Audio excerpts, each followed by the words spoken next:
Triton Nation, welcome to your home broadcast of Homecoming Night right here at Dodger Stadium in Fort Dodge, Iowa. I'm Hank Ambrose with you for your play-by-play coverage tonight. Iowa Central Tritons taking on the Coffeyville Red Ravines, who are ranked at number 14 in the NJCAA for Division I football. Last year, these two paired up against each other during homecoming for the Iowa Central Tritons, and they actually held that homecoming at night as well due to a band competition. And it went so well, they decided to do it for a second year in a row, and we cannot wait to go tonight. Iowa Central Tritons' home side is packed, filled with blue, and also a nice accent of pink as well for Breast Cancer Awareness Month. It's a great night to be a Triton. It's a great night to be a fan of the Red Ravens as well. And we're going to be so excited to get into this one. Lined up for the national anthem. That'll get started in just a little bit. We'll go through a briefing of both teams as of right now for the pregame show. And again, if you just joined us, I'm Hank Ambrose with you on Triton Nation's YouTube channel and with you every single home football broadcast. Iowa Central Tritons 2-4 heading into tonight. Coffeyville is 3-2. And they're ranked at number 14 on the season. The Red Ravens' most recent matchup was against Highland Community College, where they got the victory 33-17. Highland Community College, pretty solid program, also ranked in Division I football. For the Iowa Central Tritons, their most recent matchup was at home against College of DuPage, where they got the victory 35-30 at home. That was a really nice win after a 4-game losing streak to Dodge City Community College, Iowa Western Community College, Hutchinson Community College, and Highland Community College. All of those losses have came within one possession and total up to just an amount of 12 total points in point differential on the season. So a lot of tough losses for the Iowa Central Tritons this season against very high caliber opponents. All of those teams are ranked. All of those teams ranked as high as number 2, number 3, number 4, number 5. So a lot of great competition that Iowa Central has seen when playing in the Jayhawk Conference. Again, Iowa Central Triton football moments away. You can see the band about to take the field there, conducted by Jeremy Smith. They always do such a great job tonight. They are going to be with us for the halftime show. That's going to be super fun. Halftime performance by the Iowa Central Triton Marching Band, Fancy Roar, and Best Day of Your Life. A throwback, 10-year rewind to 2014 of the top hits of that year. More on the pregame show and the talk surrounding it. Let's go ahead and continue our talk in Iowa Central Triton football. Some of the stats that stick out to me: 32 points per game. They're averaging 360 yards per game with 4 quarterbacks. Keep in mind, Iowa Central Tritons have faced a lot of injuries, especially at the quarterback position. In total, all Triton quarterbacks combined with 1,390 total passing yards heading into the game tonight. That's an average of 231 passing yards per game, 13 passing touchdowns, and flipping over to the ground game, the Iowa Central Tritons have 768 rushing yards on the season. Big props to Sincere Bowers and that mighty sled dog offensive line that Coach Clegg has put together for the Tritons this year, also with 11 rushing touchdowns, and making up the rest of those stats. 107 first downs on the season. 36 of those are rushing first downs. 58 of them are passing first downs. So pretty balanced offense the Tritons are running this year, as they have the past few seasons. Their third down conversion percentage is a little down this year, 29%. Their fourth down conversion percentage is at 33%. Otherwise, special teams, I feel like, has been really good for the Tritons this year. 20 yards per kick return. This defense has been awesome as well when forcing turnovers. This Triton defense has forced 6 defensive interceptions, and they've also recovered 4 fumbles. Make sure you are ready to watch more of those defensive plays to be made tonight, because I expect a lot more when facing up against Coffeyville. Speaking about Coffeyville's defense and the Iowa Central Tritons defense, something very interesting between both teams is the defensive passing game coordinator of the Iowa Central Tritons, Coach Young, spent some time with Coach Chirico, who is the defensive line coach and one of the defensive coordinators of Coffeyville. They spent time together in Garden City and coached a lot of fantastic talent and were part of that 2016-2017 national championship team. Levante David of the Buccaneers, an all-pro linebacker in the NFL, was on that team. Mike Hughes, who's playing today and was a former first-round pick for the Minnesota Vikings, was on that team as well. So Coach Young and Coach Trico, very interesting past, and now they're going to be going up against each other from a defensive standpoint tonight. So I can't wait to see how that fares as well.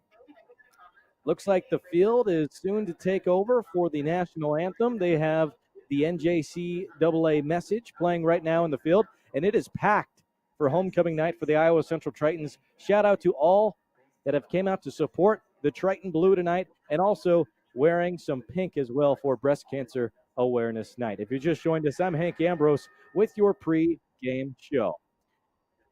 Well, looks like we're ready to go for the national anthem, so I'm going to go ahead and step aside for right now, and we'll have the national anthem. We'll be right back with more of our pregame show, and then the opening kickoff coming up in just a few minutes right here on Triton Nation.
Mr. Jeremy Smith, always a great job getting these guys and gals ready to go for the Triton football season. Actually, all athletics. He does a great job. Shout out to the Triton Marching Band. More with a performance from them at halftime. If you just joined us, I'm Hank Ambrose with you for your Triton pregame show.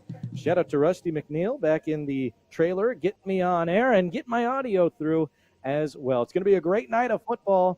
This is going to be the very first night game that I'll get a call for the Iowa Central Tritons.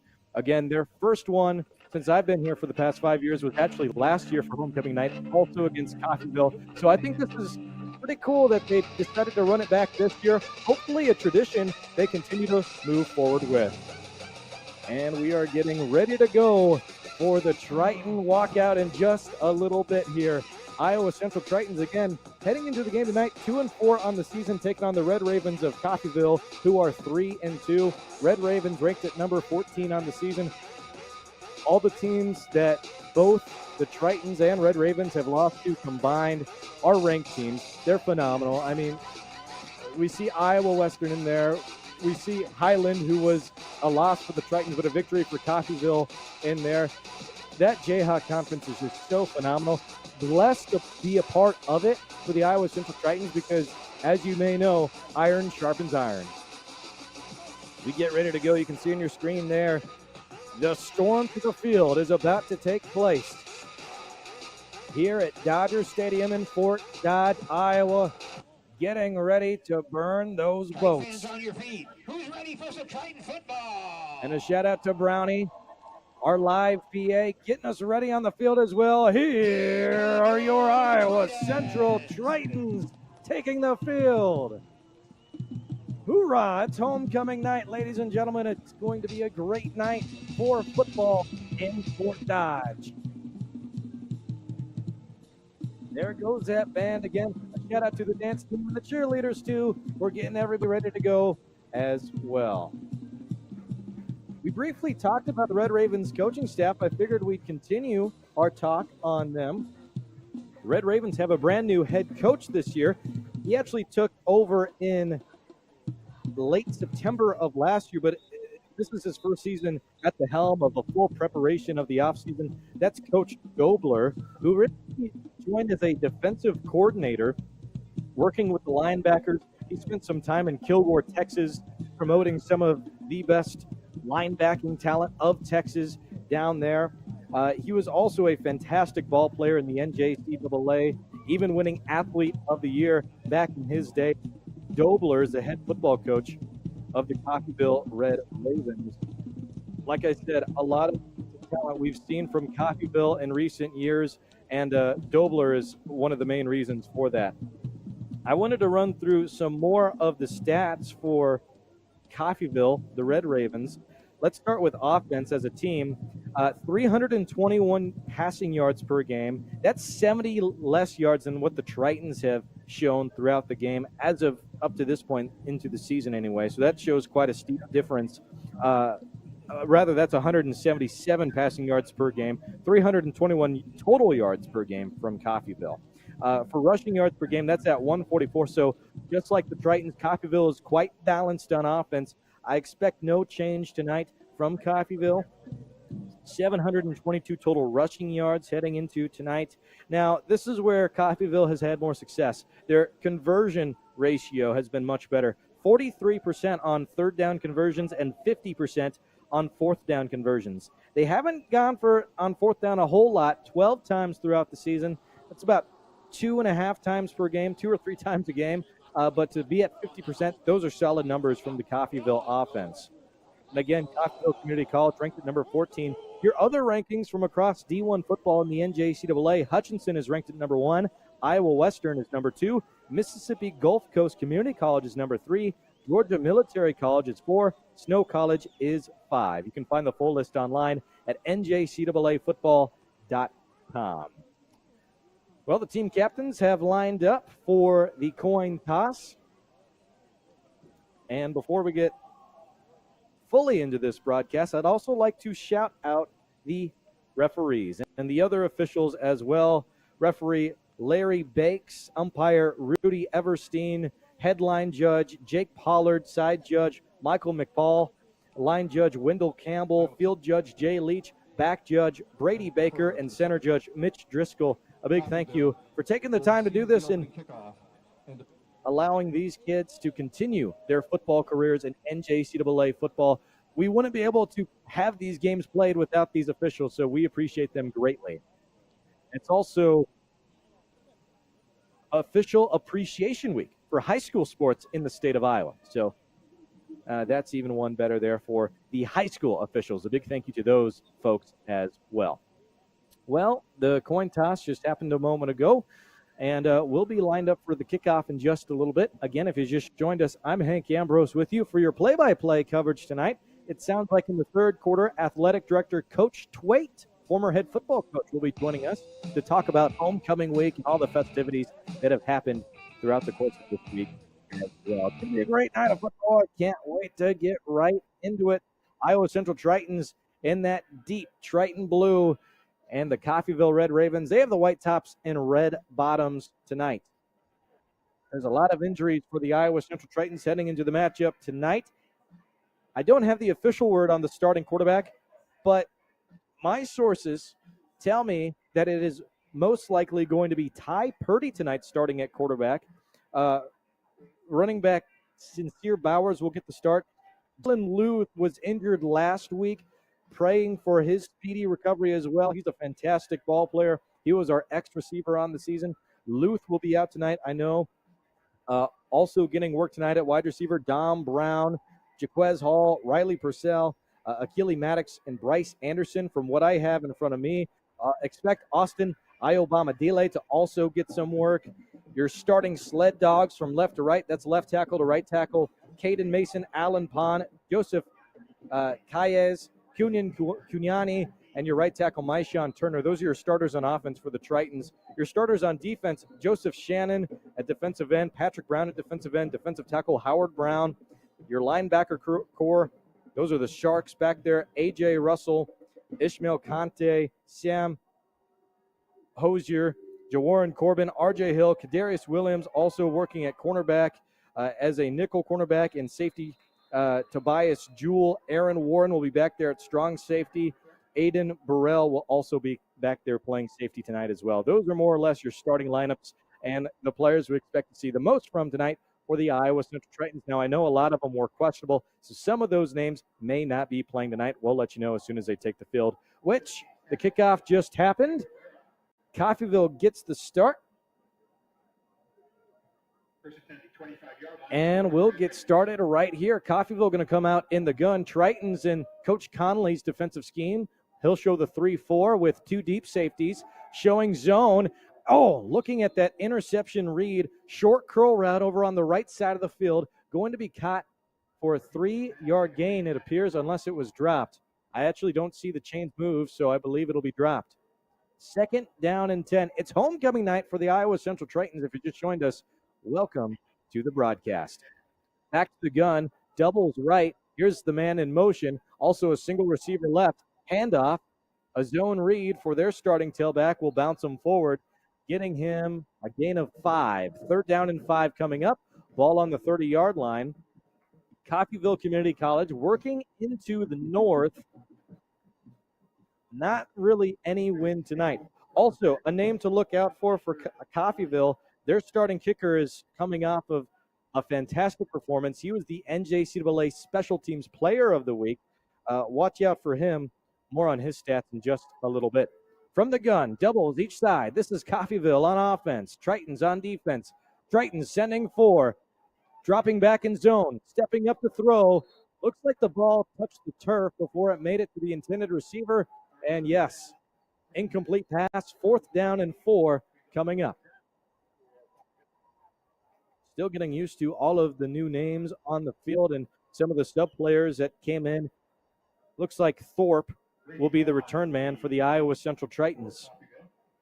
I'm excited to see who comes out on offense tonight, since we had a handful of questionable players with the injuries. We wish them all a speedy recovery.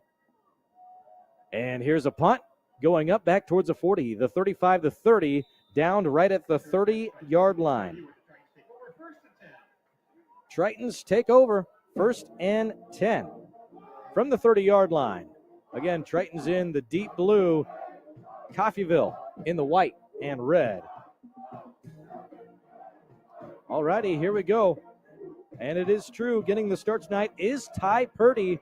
This is the 3rd starting quarterback the Tritons have seen on the season. They've seen a rotation of 4 as well. Their passing game has not necessarily suffered with the change of quarterbacks.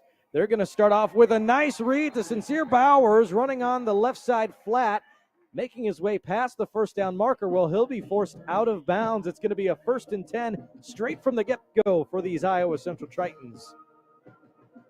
Oh, no, they're going to mark him back even farther.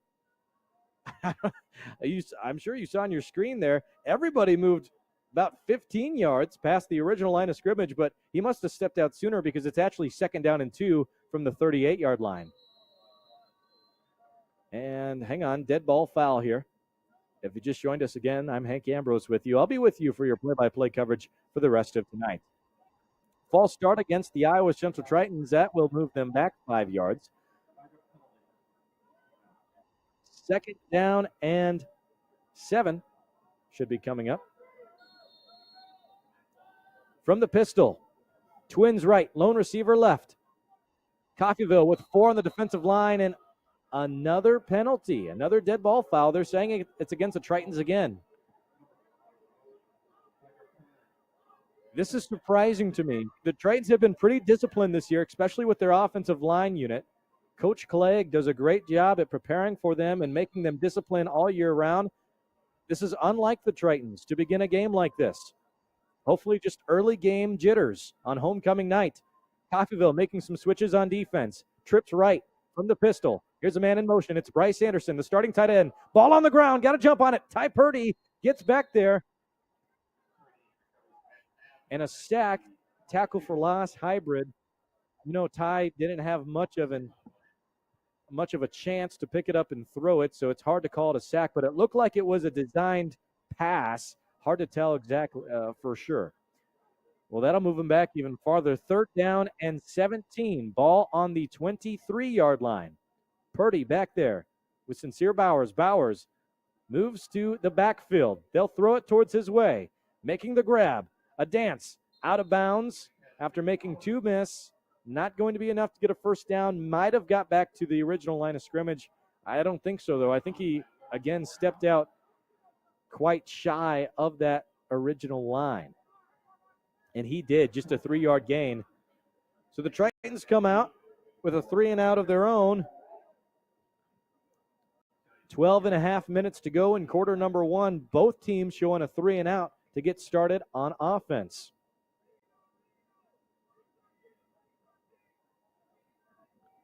And the punt is up and away, going back towards the 35-yard line. Hauled in at the 33, making the first man miss. The second man miss too. Stiff arm, working on to the weak side of the field. Here comes the number 3 of the Red Ravens, Ty Durham. He's of Bentonville, Arkansas, making 4 or 5 Tritons miss and making his way to the Iowa Central sideline for a gain of about 20 to 25 yards on the punt return. Red Ravens start up this possession on the Triton 49-yard line. Here come the Red Ravens. Their starting quarterback tonight, Chris Arvizo. He's out of Phoenix, Arizona. Also in the backfield with him, Travis Jones. They will hand off to Jones. Jones swallowed up in the backfield. He's tackled there by Ryan Russo first. That's a way to start a defensive drive. 2nd down and long coming up from the Red Raven 49-yard line. 2nd down and 12, the official ruling on the field. 11:43 remains in the first quarter. Tritons with 2 deep safeties. 3-4 look from the gun. Twins on each side. Handoff from the gun. Almost made the first man miss. Great shoestring tackle. I want to make sure I get the official number on the field. It was A.J. Russell who made the tackle. Nice pickup of about 4 yards. That'll open up the playbook a little bit. 3rd down and 8 now for the Red Ravens. Boy, this Triton side is loud. The band and cheer doing a great job tonight, getting these guys ready to take the field. 3rd and 8, going back to pass, and no one is over there. Looks like a miscommunication to I can't really say who the intended receiver was.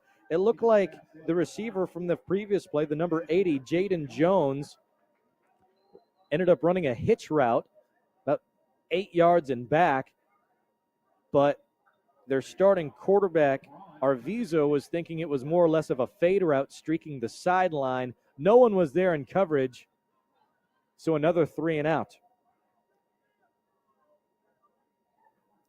Tritons line up for the punt return. Punt is up. It's booming all the way back towards the 3-yard line, and the fair catch is made inside the 5-yard line. The catch is made by Tyreek Thorpe of Fort Lauderdale, Florida.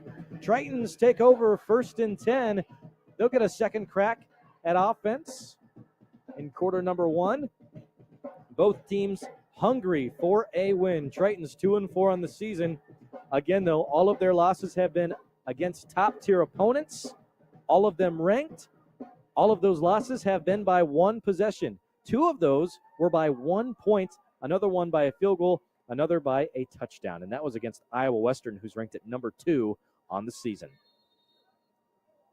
0-0 the score. 10 minutes, 53 seconds to go in quarter number 1. Ty Purdy in at quarterback. He's backed up in his own end zone. Sincere Bowers in the pistol, standing by his side. He'll take the read. Stretching outside. He's got wheels. Here he comes. 10, 15-yard gain.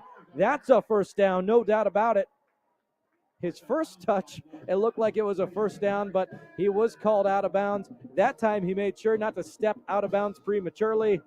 Taking the field again, and another Triton first down, or what would have been a Triton first down from earlier. That is the first official first down.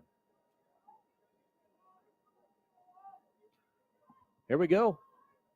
10 minutes, 30 seconds on the clock. Purdy pumps left, looks deep downfield. Open man, here it comes. Oh, just over the shoulder of the intended receiver.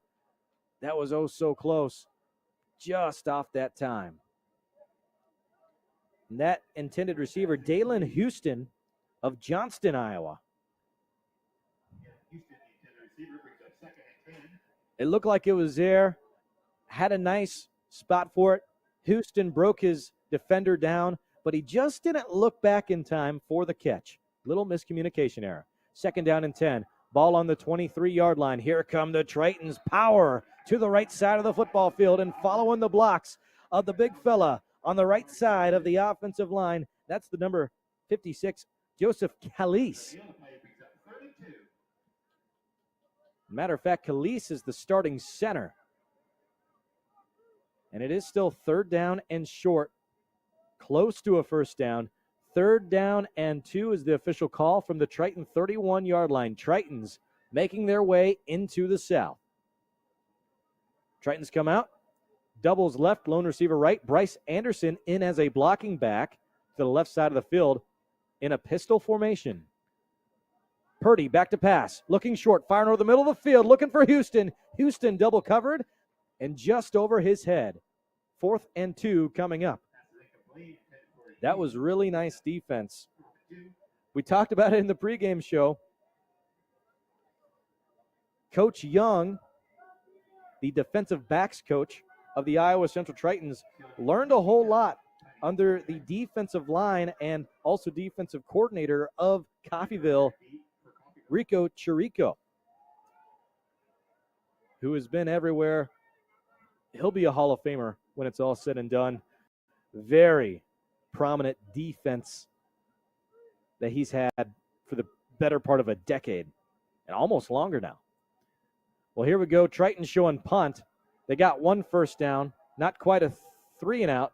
Nice punt, carrying all the way past the 20 to the 19-yard line on the Red Ravens side. Well, neither of the offenses have really been able to get it going so far. We're going to continue to keep it right here. If you just joined us, I'm Hank Ambrose with you for your play-by-play coverage on Triton Nation's YouTube channel. Tritons in the deep blue on homecoming night. We're at Dodger Stadium, must I say. The renovations being made here at Dodger Stadium. This is going to be a really, really neat facility once they get that south side entrance done. I mean, it's already a beautiful brick and ivory stadium, but adding an updated venue over on that side, oh, man. Can't wait for that. It looks really, really good as we speak. Well, the 3rd drive on offense now for the Red Ravens starts with a zone read showing right and a nice pickup of 5 on the play. 2nd down and 5 coming up. They'll continue to keep Jones in at tailback. Tritons with a 3-4 look on defense. Another handoff. And this time a gain of 4. 8 minutes, 45 seconds to go in the first quarter. Of course, stick around for all of the football action tonight, but also in the 3rd quarter, it sounds like Athletic Director Coach Twait will be joining us later on. He'll be joining us for commentary and also to talk about the homecoming festivities that have happened from this past week. 3rd down and 2. Looking to go short into the flats. No one is there. Great defense by the Tritons, holding the Red Ravens to another 3 and out. The first 3 trips on offense have all been 3 and outs from the Red Ravens. Not a single first down. Coach Conley with a great game plan tonight, continuing to stop this Red Raven offense. Now, with that said, will they continue to punt it? We'll know in just a moment. Punt is back. The kick is up. It's clean all the way towards the 40, 35, bouncing past the 30, trying to roll to the 25, and it's going to lie dead at the Triton 27-yard line. Well, here we go. Tritons will take over at the 27-yard line for their third offensive possession in this one. We're in quarter number 1. 8 minutes, 10 seconds are on the clock. Tritons have been able to get one first down so far. Looked like they were going to have another from their first drive, but it was called back. Stepped out of bounds. Tritons stay in their preliminary formation, the pistol, looking with doubles to the right. Purdy will keep it on the ground. He'll make his way to the left side of the field, and wow, those outside linebackers are quick. And he's just going to have a gain of 1, maybe 2. Second down and 8 coming up. Purdy bounces right back up. We don't want to see any more injuries tonight. Both teams have had their fair share of injuries, especially the Tritons on offense. This is the third starting quarterback that the Tritons have used on the season. Second down and 8 from the gun. Doubles right. 2 receivers left. 4-3 look on defense. Back to pass. Purdy looking for a quick slant. Gets his man 3 yards into the route. That's Austin Ayo is how they call him back at home. Austin Ayobamadile. And Ayo, that was a great catch. And after the catch, he made his way forward for another gain of a few yards. So third down and 2 is the official designation on the field. From the 36-yard line, need to get to the 38. Tritons in the pistol with a new back. That's Ethan Schultz of Comanche, Iowa, sharing the backfield with Ty Purdy. Ty Purdy came from Raymond, Iowa. From the pistol, looking to stretch it outside and swallowed up by 3 Red Ravens. And it was Jack Lanning who was there first. Also there to make the tackle, Siler Christmas of the Red Ravens. So with that, 4th down and 7.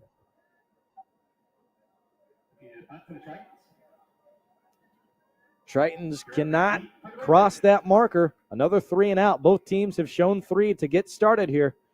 Tritons looking to punt again. Here's a return man, Ty Durham, who had a 20-yard return the last time he took it. He'll just call for a fair catch this go around, as he did the most recent time previous to last. Well, 6 minutes are on the clock. Who will score first? We'll see. How these games usually turn out is whoever does get on the board first after a series of 3 and outs like we've seen from both sides is the team who takes the momentum, which you know is crucial in football. Here are the Red Ravens with a 3-4 look on defense for the Iowa Central Tritons with 2 deep safeties. Another handoff and trying to keep it outside. Tritons with a nice stop. Looks like a gain of maybe 2 on the play. Their first for the Tritons was A.J. Russell.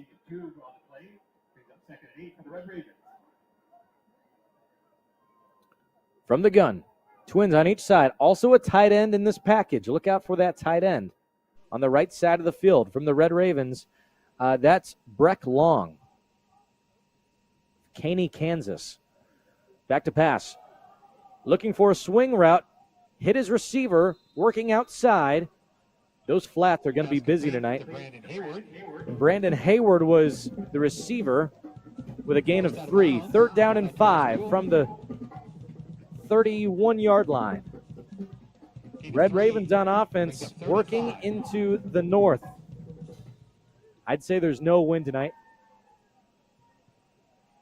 Not very cold out. If you're still thinking about making your way out to the game in person, I would still bring a sweatshirt. Sweatshirt weather for sure. It's fall in Iowa. 3rd down and 5. Pass incomplete. Working the flats on the left side of the field. Intended receiver DeAndre Kelly. Warfield was on coverage for the Tritons. Make sure that pass didn't happen. And another 3 and out. The 4th. 4 in a row. Brady Brown leads the punt team on for Coffeyville. Tyreek Thorpe back deep for the Tritons. Tyreek Thorpe back deep to return for Iowa Central.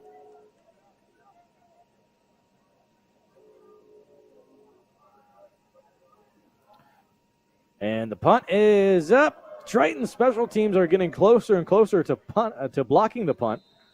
And they didn't that time. Another skyrocket punt all the way to the 30-yard line. Tritons take over, and they might give them the 31. Yeah, that's what it looks like here. Well, again, if you just joined us, I'm Hank Ambrose with you for the play-by-play coverage tonight. Thank you to Rusty McNeil back in the truck for getting us on air and on YouTube at Triton Nation all-home sport broadcast, broadcasted live from here. Be sure to root on the Tritons anywhere you go by logging onto YouTube and going to Triton Nation's YouTube channel. And, of course, you can rewatch them as well. And a big shout-out to all of our wonderful sponsors allowing this broadcast to happen as well. Here we go. Triton start off with an inside zone. Still on his feet, powering through to the 40-yard line. A yard shy of a first down on the carry that time was Adriel Fussell. Tyler Christmas. And Tyler Christmas made the tackle that time. He had to plow through a few of his own guys to make sure to get on his back. 2nd down and 1. This is a great position for Iowa Central. You can make it 2nd and short. You have a large playbook to flip through. Let's see what they call here. 2nd down and 1 from the 40-yard line. In the pistol, twins on each side. Anderson looking to block. Purdy rolls left, fires to a curl route over the middle of the field. What a great catch. Sticky hands made by the number 13, Dominic Brown of the Iowa Central Tritons. Dominic Brown came from Minneapolis, Minnesota to play football here in Fort Dodge with the Iowa Central Tritons. What a great grab he made there. Had to be quite the acrobat there on that last snag, too. Caught it spinning in the air.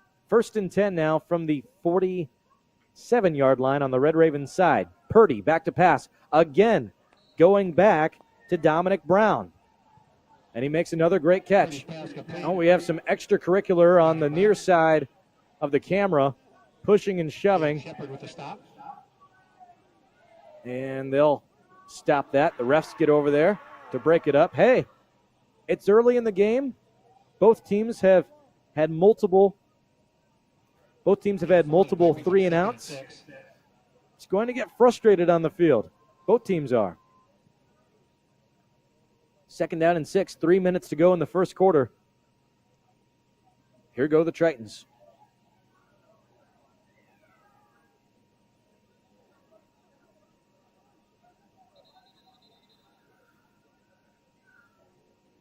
Second down and 6 still to come, and it looks like a timeout from Montalto, I believe. Let's wait on the official word. Just one moment here. Well, hang on now. No, now there's some confusion on the field. Hang on. Let's stay right here. Well, what looked like a timeout, they ended up just moving the ball to the other side of the football field. So here we go. 2nd down and 6 from the 43-yard line. Purdy back to pass. Left, then moving back right, looking for the zig route. That is Bryce Anderson in the flats. Here comes a penalty. This is going to be a personal foul against the edge rusher on the Red Ravens side, Frederick Giles. He shoved a Triton offensive lineman right in his face mask. Yeah, I caught that off the corner of my eye. More than likely a personal foul against the Red Ravens. Well, we saw a play ago. It was starting to get chippy. It continues here. Unnecessary roughness. Defense. Number 30. Okay, so they'll call unnecessary roughness against, again, the number 30, Frederick Giles. If he's called for another, then he'll have to sit the rest of this game. You do not want to give up a personal foul at any point of the game, especially for a star player like Giles. Have to sit out the rest of the way if he causes one more. So that will be an automatic first down and a gain of 15 yards. Tritons now 1st and 10 from the 29-yard line on the Red Ravens side. Pistol look, heavy package. Bryce Anderson to the right hip of Ty Purdy. He'll hand off short. Oh, man, they blew through that line. It was a bull rush from the Red Ravens. And they might have got back to the line of scrimmage on a second effort.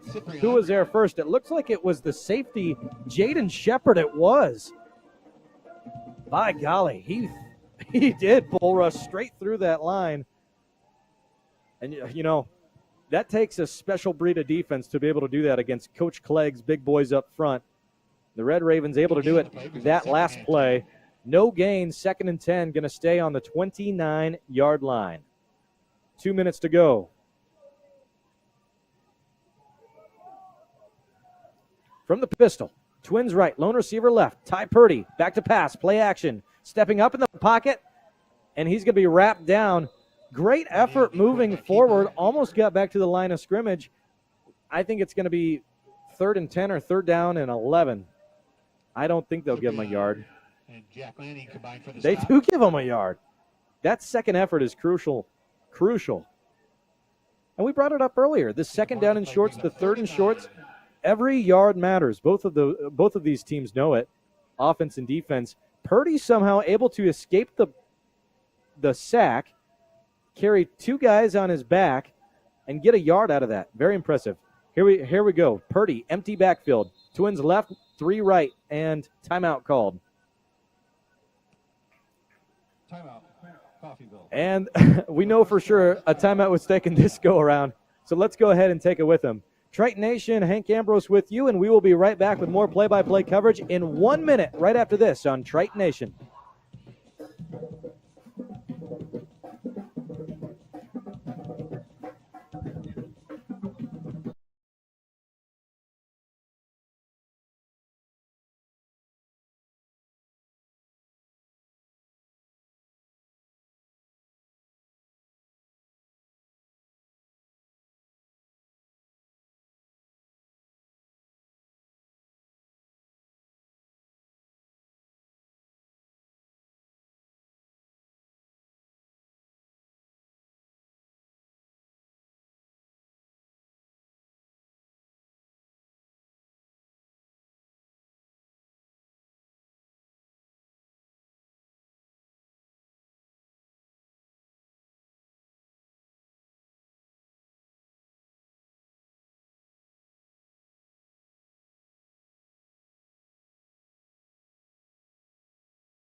Robinson. Triton Nation, we are back with your play-by-play coverage. Big thank you to everybody tuning in to the call tonight. And the Tritons with a failed 3rd down conversion from the 29-yard line on the Red Ravens side. The Tritons may be trying a field goal here. Oh, but they have one guy not in on that offensive line. Ty Purdy going to lay it down. This is going to be a big kick. This is going to be if it goes, this is going to be that 45-yard range. Let's see here. Kick is up, going back deep. It may be good. He has the leg. Oh, just left. Kick is no good. It was a great attempt there. Had the leg just a little left from Nolan Gustafson. Gustafson of Ayrshire, Iowa. Oh, man.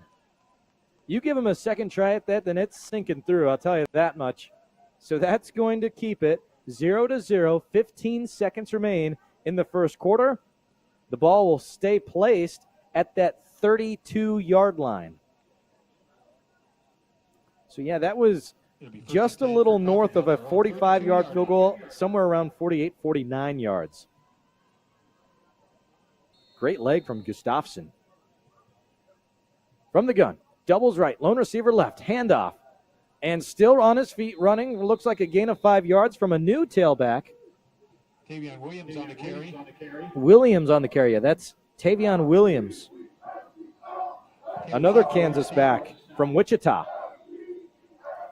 And the clock winds down, and quarter number 1 comes to an end. 0-0 after the first quarter. We're going to go ahead and take a 1-minute break, and we will be right back with more of your Triton football coverage right after this on Triton Nation. For trusted work on your next project, choose Rash Construction, a third-generation family-owned company. Rash Construction has been proudly serving Fort Dodge and surrounding areas for 70 years. We specialize in excavation and grading, site utilities, site planning and development, and GPS grade control.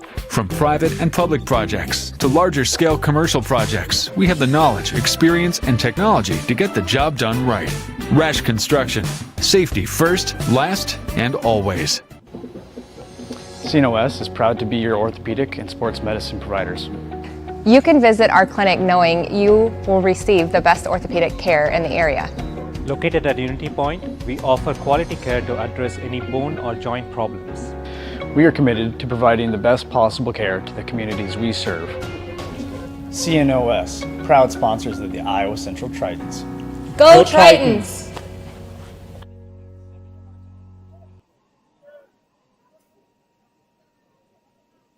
Triton Nation back with your play-by-play coverage. Welcome to quarter number 2. It's 0-0. 15 minutes on the clock. Coffeyville is back on offense. 2nd down and 5 from the 32-yard line. And Coffeyville with another inside handoff. Coffeyville going to be running inside zone and zone reads all game tonight.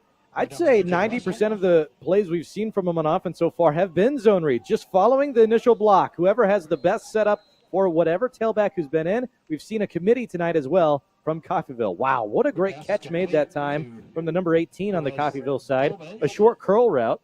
Yetziel Gilbez making the snag. Had to really get up there. Probably showed off a 32-inch vertical on that last grab. 2nd down and 7 from the 49-yard line. Back to the gun.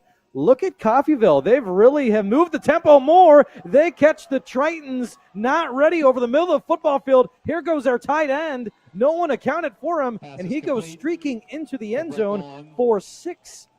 That is going to be a 54-yard receiving touchdown. And it came directly after Coffeyville got their first down of the game tonight. Coffeyville was held to no first downs in that first quarter. They get one on their second play from the second quarter, and then the very next play, actually 2 plays later, just a streak right over the middle of the field, left uncoverage. A nice 6 points scored by their starting tight end, Breck Long. And the extra point is good as well. 7-0, Coffeyville strikes first. Let's take another 1-minute break. We'll be right back with more football right here on Triton Nation. For trusted work on your next project, choose Rash Construction, a third-generation family-owned company. Rash Construction has been proudly serving Fort Dodge and surrounding areas for years. We specialize in excavation and grading, site utilities, site planning and development, and GPS grade control. From private and public projects to larger scale commercial projects, we have the knowledge, experience, and technology to get the job done right. Rash Construction. Safety first, last, and always. CNOS is proud to be your orthopedic and sports medicine providers. You can visit our clinic knowing you will receive the best orthopedic care in the area. Located at Unity Point, we offer quality care to address any bone or joint problems. We are committed to providing the best possible care to the communities we serve. CNOS, proud sponsors of the Iowa Central Tritons. Go Tritons!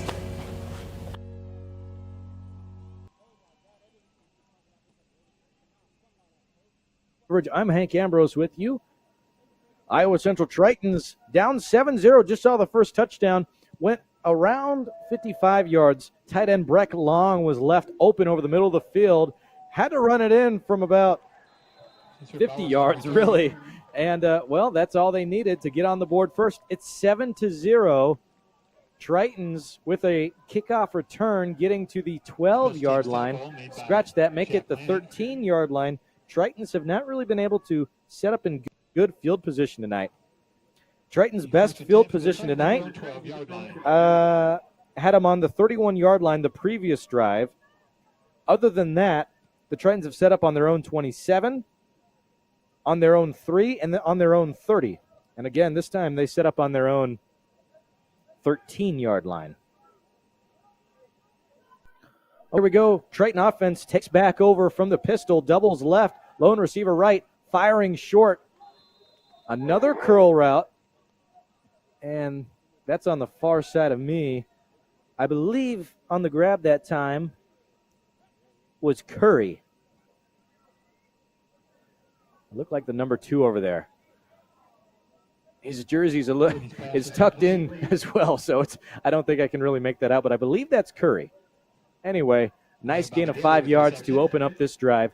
2nd down and 5 from the 17. Tritons in a stacked pistol. Anderson has a blocking back to the right side of the field. They rush to the left. No blockers there. Bowers will be tackled for a loss of 5. 3rd down and 10 coming up. Again, it's going to stay on that 12, 13-yard line. Well, here you go. What do you call in this situation if you're Iowa Central? The Red Ravens have mixed things up on defense. We've seen a 3-4 look. We've seen a 4-3. We've seen deep safeties. This time, look at this. 3 deep safeties. They're crowding 5 at the defensive line. They're rushing 4. 1 delayed. Pass over the middle of the field. Thrown, and a late flag is thrown. This might be a defensive pass interference. Intended receiver that time was Dom Brown. Dom Brown had 2 really solid catches to close the first quarter. And if he can get this flag drawn in the Tritons' favor, a great way to start the second quarter in Iowa Central's mind. Let's see if Dom Brown can help us out here. Now, there were 2 or 3 guys back deep there in coverage. Coffeyville showed 3 deep safeties.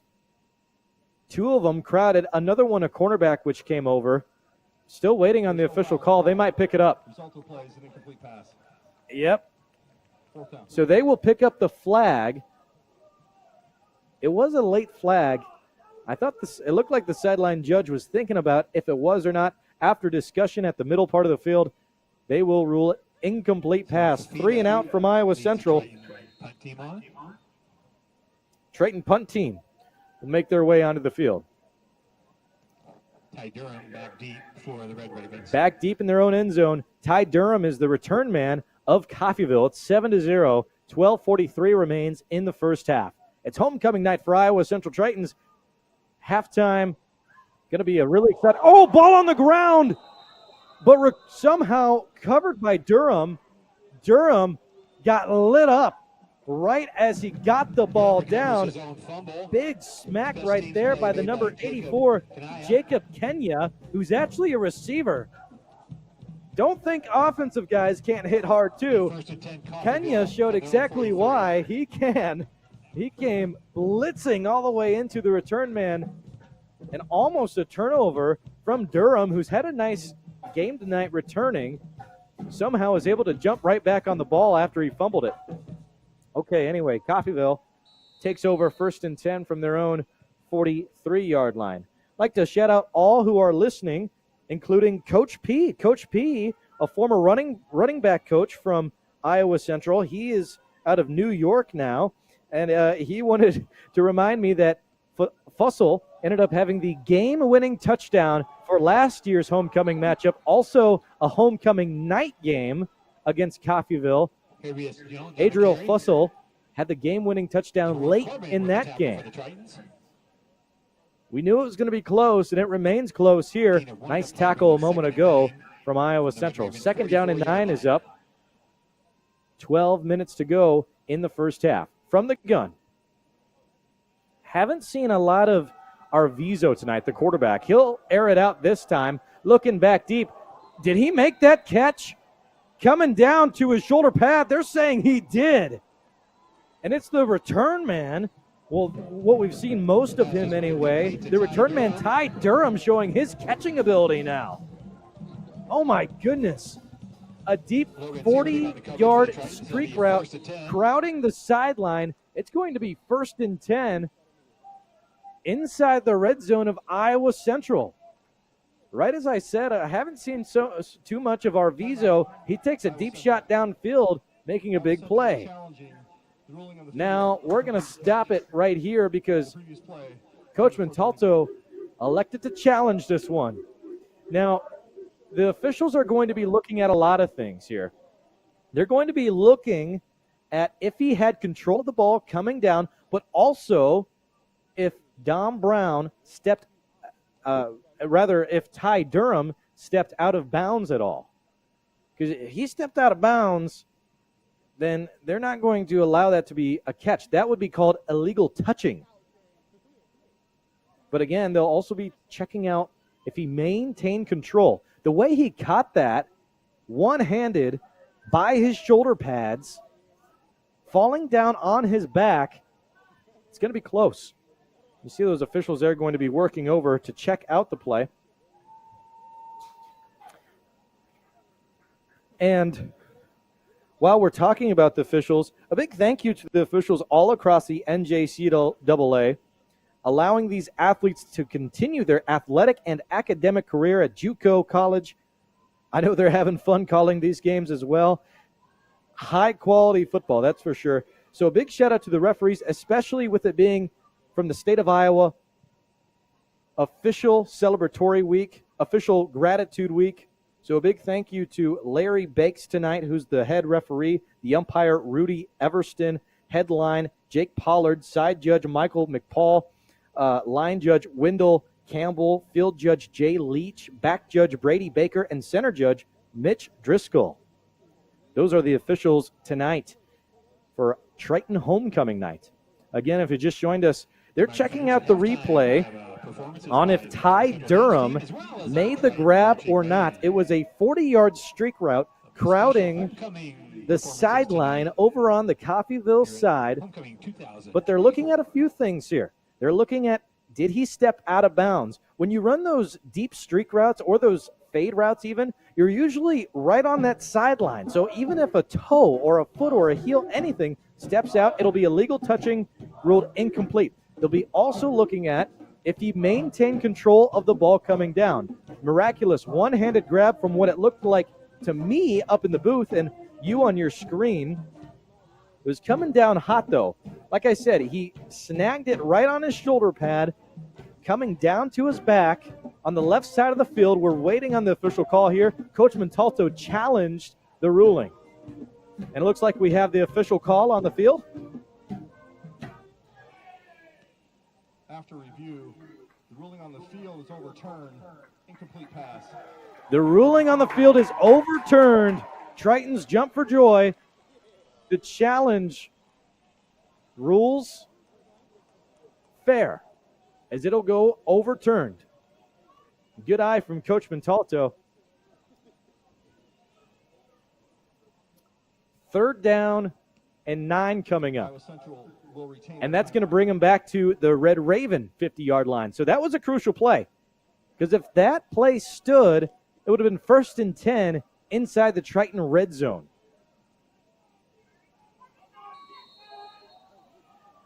That was a scoreboard play. No doubt about it. Well, here we go. 12 minutes to go in the second quarter. Rolling right, looking deep, firing deep. Back. Hit him right in the numbers. Catch is made again by the tight end. Lunging for the pylon. Touchdown. Touchdown again for Breck Long. That's going to be another 55-yard plus touchdown from Breck Long. Wow. On back-to-back offensive possessions from Coffeyville, Breck Long just was able to find his way open. That time the Tritons were back deep in coverage. Were not able to get a hand on the ball. Ball just floated high enough to hit him right in the numbers and evade any defensive pressure. Really solid pass. Got him right where he needed it to be. Here's the PAT now. It's up, and it is good. Makes it 14-0, 11 minutes, 48 seconds to go. We're going to go ahead and take a 1-minute break and be back with more Triton football. Red Ravens in Fort Dodge tonight on Triton Nation. CNOS is proud to be your orthopedic and sports medicine providers. You can visit our clinic knowing you will receive the best orthopedic care in the area. Located at Unity Point, we offer quality care to address any bone or joint problems. We are committed to providing the best possible care to the communities we serve. CNOS, proud sponsors of the Iowa Central Tritons. Go Tritons! We're CJ Bio, In 2012, we opened the only biomanufacturing plant in North America right here in Fort Dodge. Now employing over 200 people in the local area, we've had amazing success in lysine production as an environmentally friendly animal feed. And just as important as our business has been the warm welcome of the Fort Dodge community. We here at CJ Bio want to thank the people in the city of Fort Dodge for giving us the best of all things, a wonderful home. CJ Bio, amazing people, amazing community.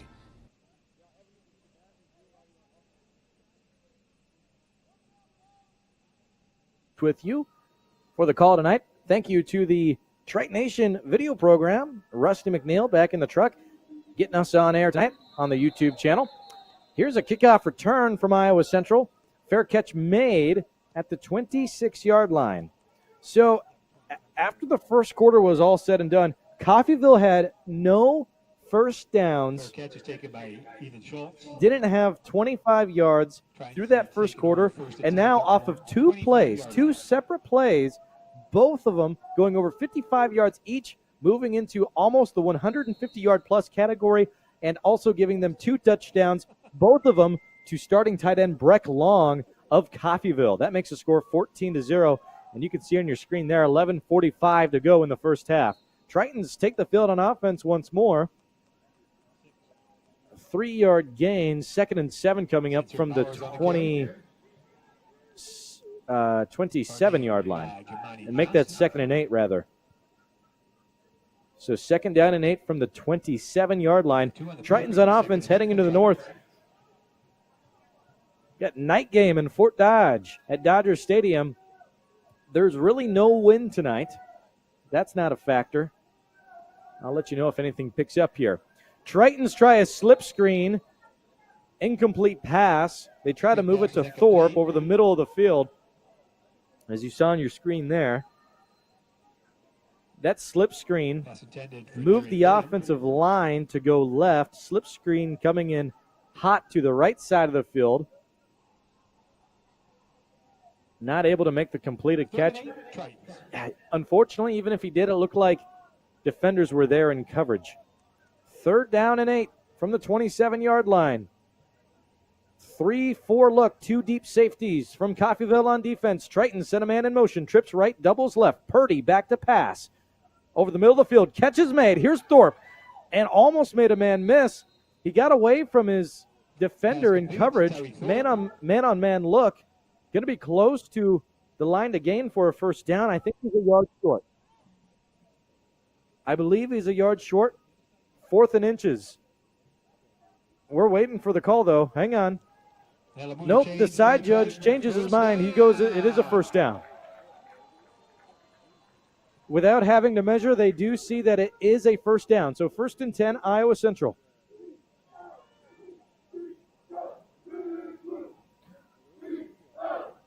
Here we go, Big Blue. Tritons showing trips.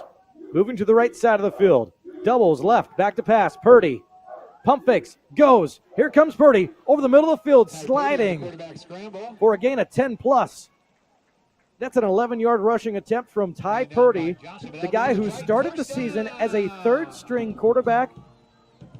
2 previous starters went down from Iowa Central, bringing us to our 3rd-string quarterback. Tritons also have Dallas Saucer as backup tonight on the roster sheet. If anything were to happen, knock on wood that nothing does.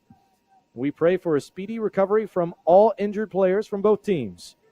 Here comes Ty Purdy, evading pressure, firing to an open man down the field. Catch is made past the 30 to the 25, where he is shoved out of bounds. Tritons making the catch with Jaquez Hall.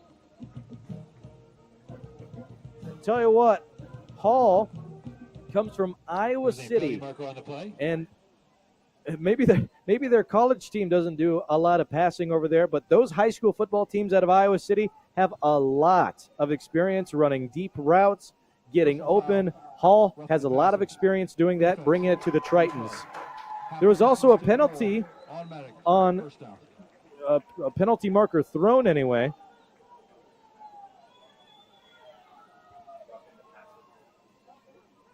And a thank you to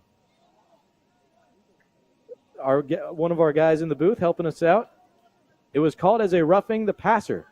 So go ahead and add Penalty. It'll be first and 10, Iowa 15 Central, yards 15-yard line. at the end of that grab. Actually, it looks like half the distance to the goal. So first and 10 from the 15-yard line. So half of the distance to the goal from that previous catch made already because of the roughing the passer call. First and 10, Iowa Central. Inside the 15, handoff. And it looks like Bowers, Bowers will be tackled. Gain of maybe 1. Cameron Cyprian with the tackle.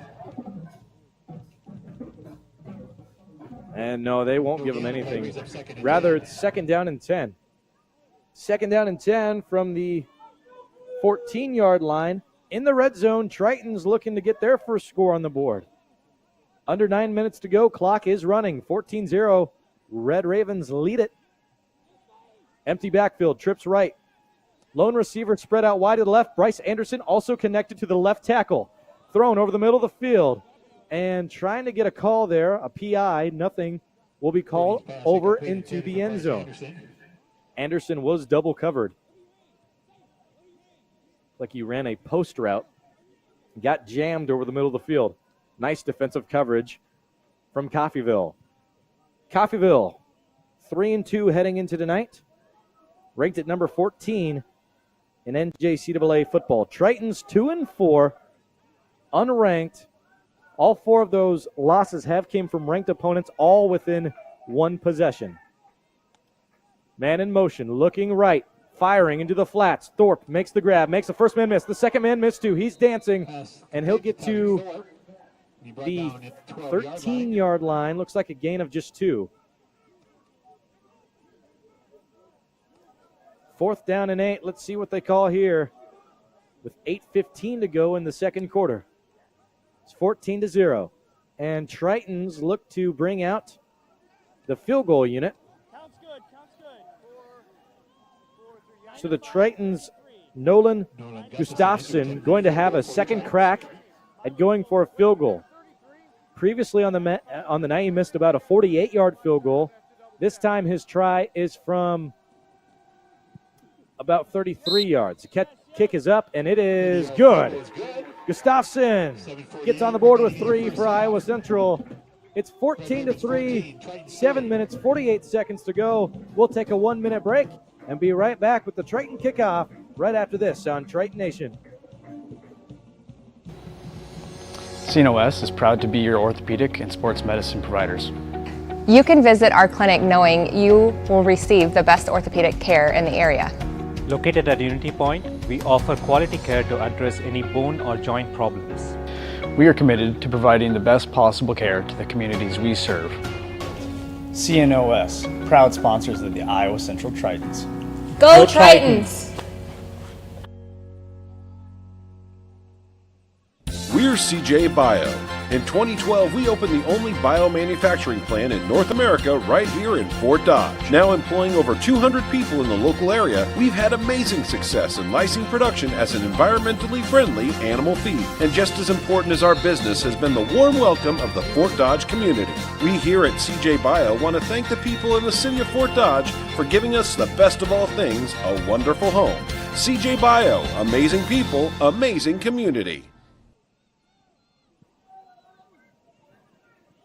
Triton Nation back with your play-by-play coverage. I'm Hank Ambrose. Triton kickoff from the 10-yard line. A nice return of a little over 20 yards. Returned by the number 13, his first touch of the night, Brandon Hayward. That'll set up a Coffeyville 1st and 10 from the 32 officially. And if you just missed the previous drive, Tritons drove it a little over 60 yards, got set up inside the 20-yard line, and Gustafson of Ayrshire, Iowa, nailed a 33-yard field goal to make it 14-3. Tritons down by 11 on homecoming night. They need a defensive stand here right before we get to the end of the first half. Here is a zig route from the slot receiver on the left side of the field. There was open space over there. They started on the right hash.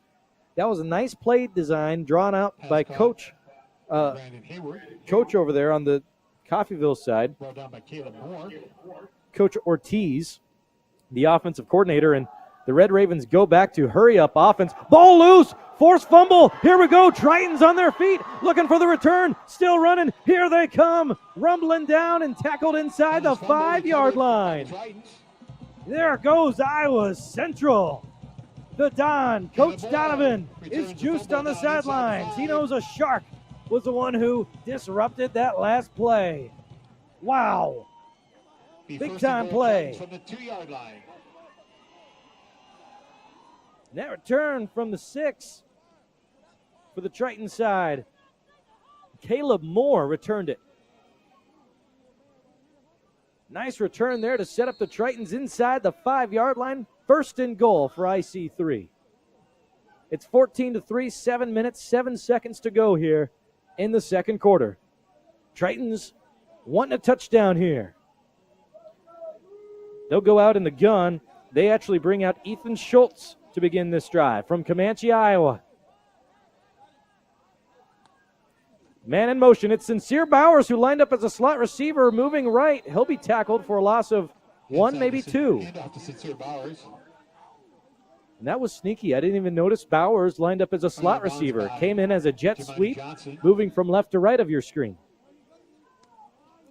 Second and goal from the 5-yard line now.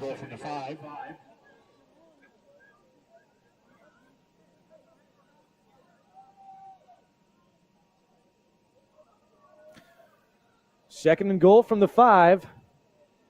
Tritons repping their deep blue uniforms, Red Ravens, white tops, and red bottoms.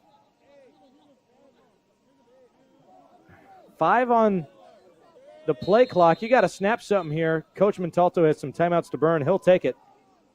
And, you know, that's smart to take anyway here. Confusion on the field, not sure exactly what to call in this scenario when you're inside the 10-yard line now, second and goal. Let's keep it right here for right now. We're going to keep it right here on Triton Nation's YouTube channel. It's 14-3. Coffeyville leads it, 6 minutes, 34 seconds to go. I'm going to have to go down and ask who got the forced fumble, but I do know it was Caleb Moore who was on the return from Iowa Central. I believe it was an outside linebacker.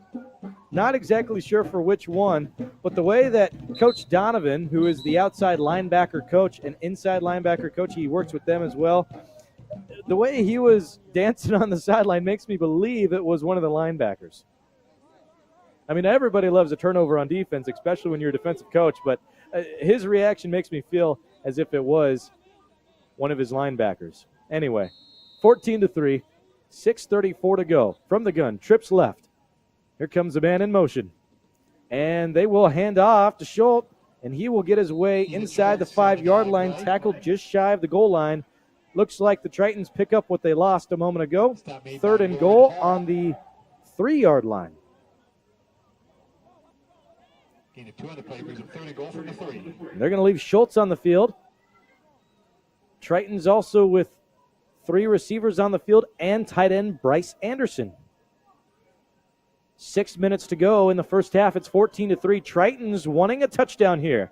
Third and goal on the 3-yard line. From the gun, doubles left. Look at the box. It's all stacked. 9 guys over the middle of the field. Going for a quick slant. Can't get him, just through his hands, incomplete. The intended receiver that time was Austin Ayo Bamadele.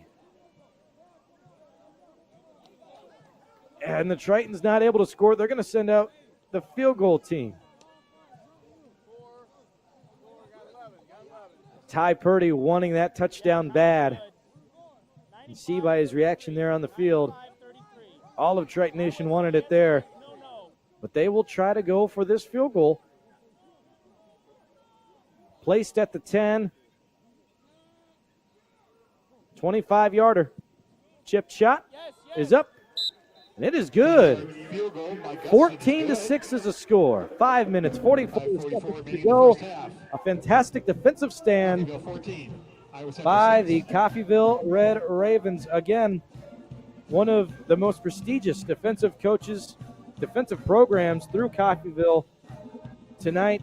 Tritons going up against Dobler's defense with Chirico.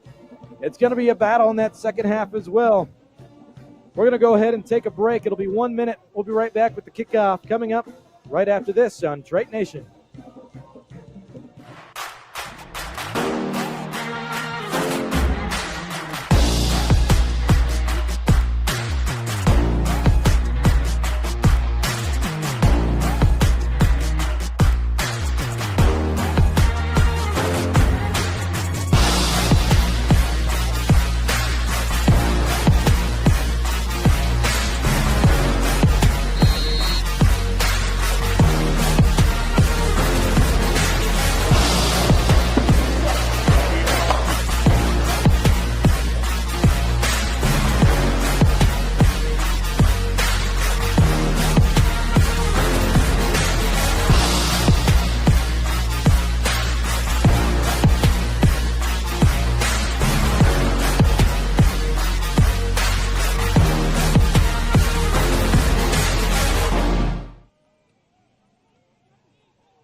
Triton Nation, back to the play-by-play coverage.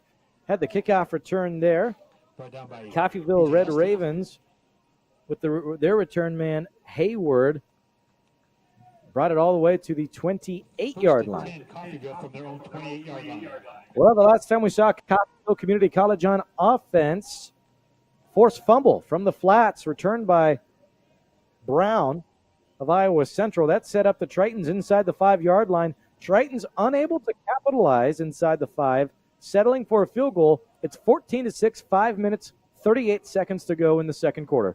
From the gun, doubles left, tight end in the mix over there, and they'll throw it over towards him. It's the return man we just saw a moment ago who will have a gain of 7 yards on that play. That's Brandon Hayward. Second down and 3 from the 35-yard line. A lot of Tritons in the stands tonight showing their Triton pride. Wearing the Triton blue and also an accent of pink for Breast Cancer Awareness Month. Back to it. Firing downfield. Open man, and he will make the catch again. Boy, we saw that earlier. Not able to stay on his feet to go into the end zone. Making the grab, Ty Durham. He's got wheels. Durham sets up the Red Ravens. 1st and 10 inside the 20-yard line. Oh, wait, hang on. No, they're going to move it back a little more. Inside the 25-yard line.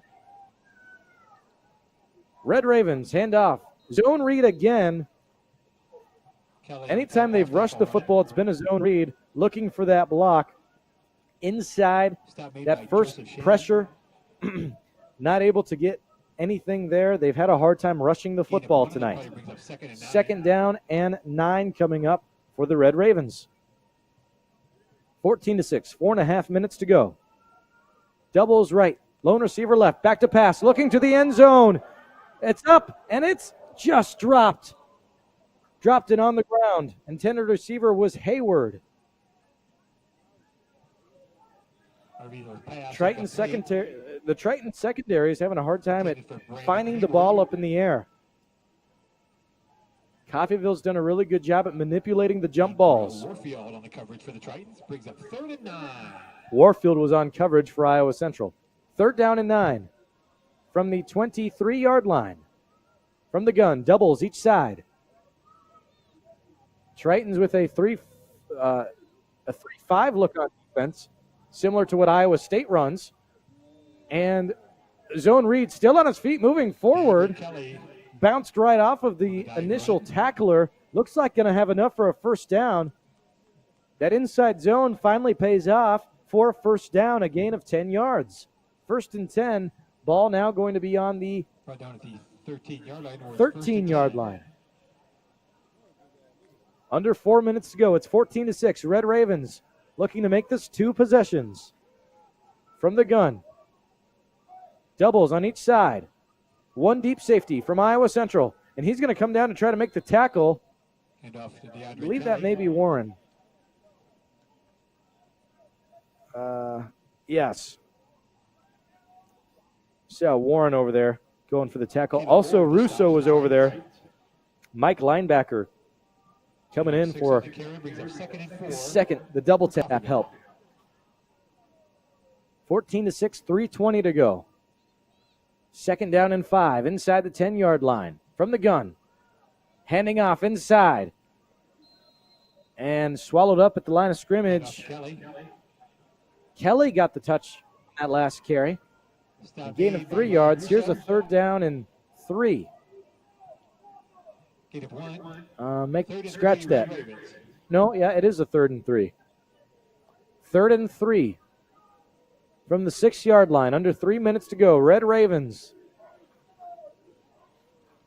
This is tricky because you could try to pick up the first down, but you could also air it out to the end zone. Tritons sit back, man-to-man coverage. They hand off again, looking to go forward, and touchdown, Coffeyville. Jones takes it in for the touchdown. Coffeyville scores with Travis Jones.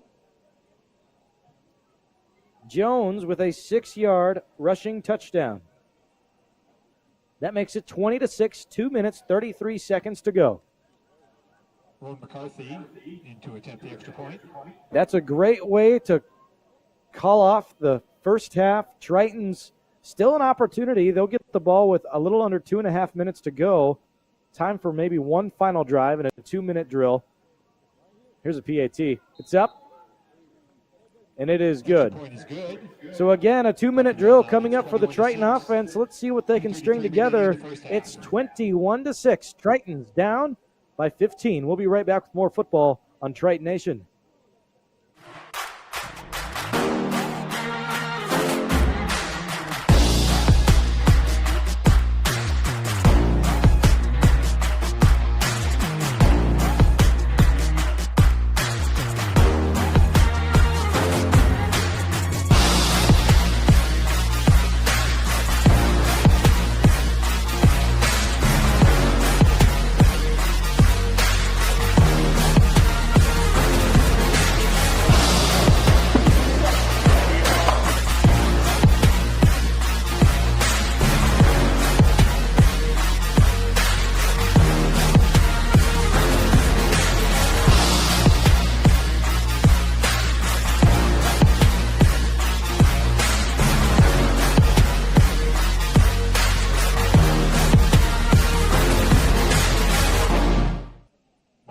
Kicking off for the Red Ravens. Triton Nation, back to your play-by-play coverage. I'm Hank Ambrose with you. It's homecoming night for the Iowa Central Tritons. 21-6 in favor of the kids out of Kansas. Coffeyville Community College looking to spoil the Triton homecoming night. Still plenty of football to be played. 2.5 minutes to go in the first half. And then we got a whole second half to go as well. I believe Athletic Director Coach Twait will be joining us sometime in the third quarter. Stick around for that. Also, the halftime report. I'll join you with a few minutes to go in the halftime show as well. There will be a halftime performance from the dance team as well as the band from Jeremy Smith. A timeout was just called there. Let's keep it right here, however. For all home games, matches, tournaments, they're live streamed right here on Triton Nation's YouTube channel. Be sure to check that out. And also remember, you can go back and watch any of these live streams by going to Triton Nation's YouTube channel, typing in whatever sport you'd like, and finding whatever game, match, or whatever type of sport it may be and whatever type of activity they conduct. It'll be right there on the Triton Nation YouTube channel. Shout out to the TV radio crew and Rusty back in the truck for getting us on air. And a big thank you to all of our listeners from all across the country. We appreciate you checking out the broadcast tonight for Triton's homecoming night. And we are back to the action here out of the timeout. Ty Purdy scrambles to his right, fires over the middle of the field in heavy traffic. Looks like the catch was made, and it was. Gain of 13 yards. Jaquez Hall with another fantastic catch. I was talking about his experience going to high school in Iowa City, where those guys are air raid offenses. Those receivers that come out of there, they just have they just have a better understanding of how to find those soft spots of the defense and getting open. He shows that off perfectly here. And speaking of showing off, here's Ty Purdy showing off his wheels. He's going to have a gainage of 10 to 15 yards, but a penalty in the backfield. This may be coming back. A penalty marker on the play. And we're waiting for the official call, holding against the offense. 10-yard penalty. That's holding against the offense, called against the number 62, Myshawn Turner. Timeout. 21-6, and that last play took it to the 2-minute warning. So we will take a timeout here. Tritons in a 2-minute drill to close the first half of football. For more football, stay with us right here on Triton Nation.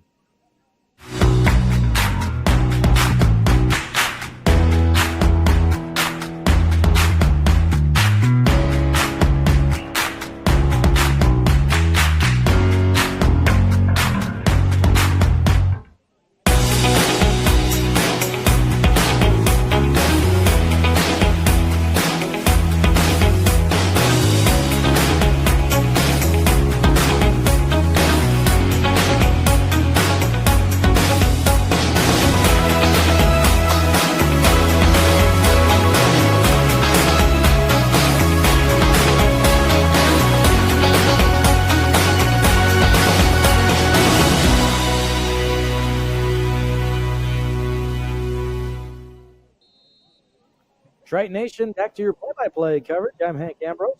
Triton's on the field on offense. First down and long. Here we go. Ty Purdy trying to evade pressure, but he's going to be brought down. It's going to be second down and very long. It was just first and 20. Purdy sacked on the play. That's just the second sack the Triton offensive line has given up in the first half. We have not seen a lot of penalties tonight. Loss of 5 on the play. Second and Tritons with a loss of 5 on the play. Here's a 2nd and 25 from the 30-yard line. Coffeyville, 2 deep safeties, 2 linebackers, looking like a zone read. This looks like cloud coverage to me. With 2 area points over the middle of the field, 2 deep safeties, and 2 defensive backs covering the flats. Also crowding with 5 rushers. Here's a handoff here. Tritons looking to bounce it outside. Tackled after the gain of 6 or 7 yards. Fussell on the carry. And as Coach P reminded me from earlier in this one, Adriel Fussell, running back of Iowa Central, had the game-winning touchdown last year against Coffeyville Red Ravines. Someone's got to step up for Iowa Central. Red Ravens have had a great matchup tonight, 21-6. They took another timeout. Let's just keep it right here for right now. 21-6 is a score. Red Ravens lead it. 1 minute, 5 seconds to go.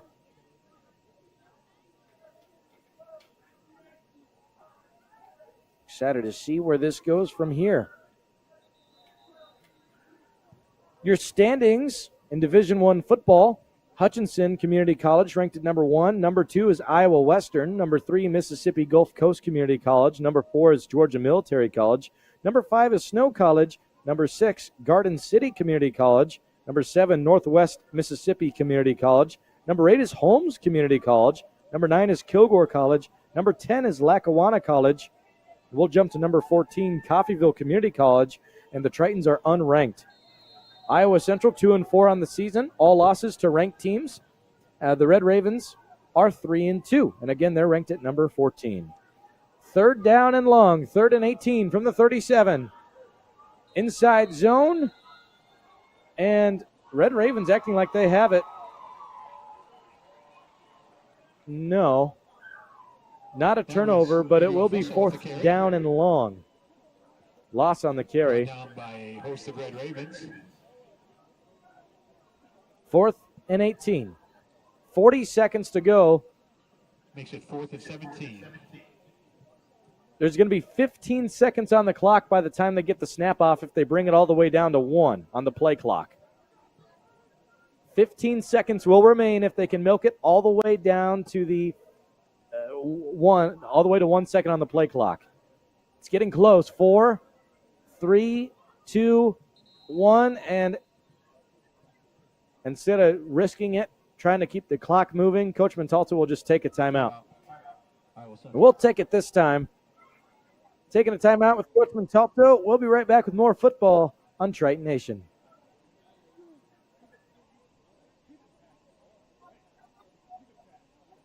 For trusted work on your next project, choose Rash Construction.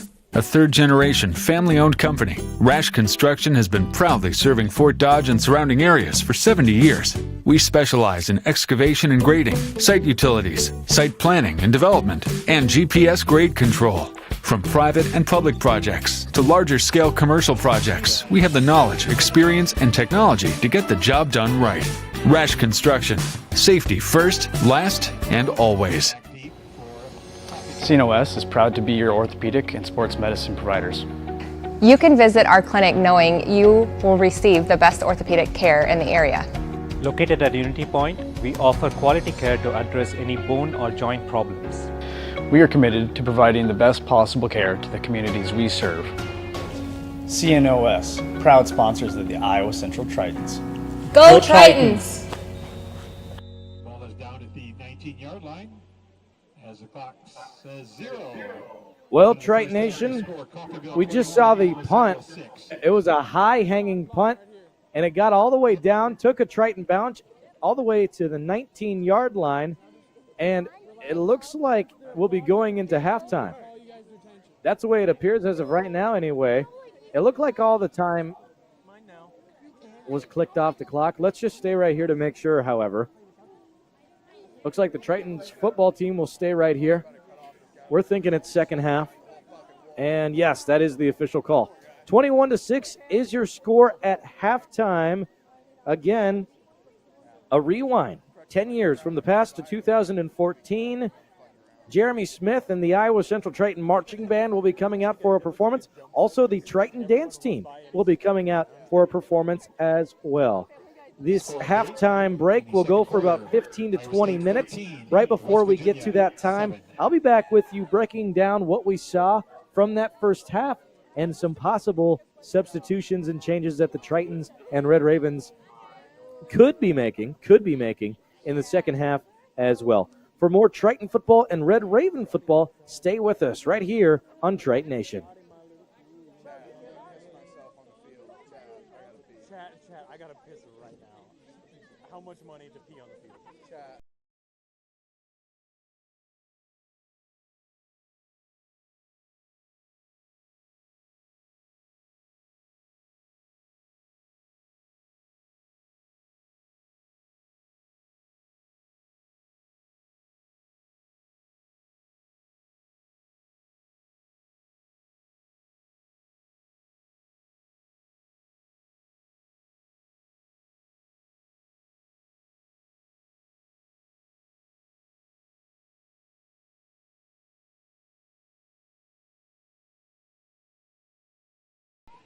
Please give a warm round of applause for the Iowa Central Dance Team.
To finish their segment, the Triton Marching Band performs a track that was written, quote, to make people happy and make people feel positive.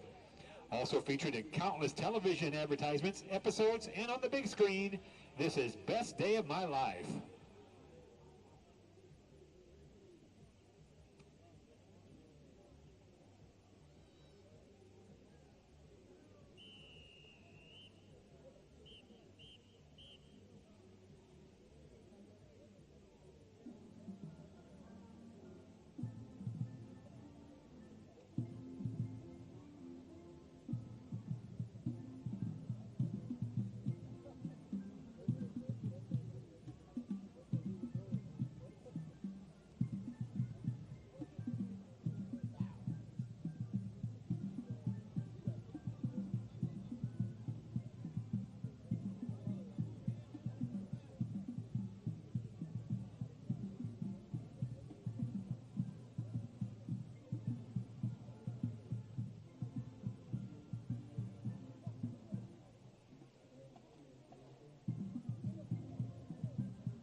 All right, Triton fans, on your feet. Stand tall and clap along as the Triton Marching Band plays your Iowa Central School song, Tritons Fight On.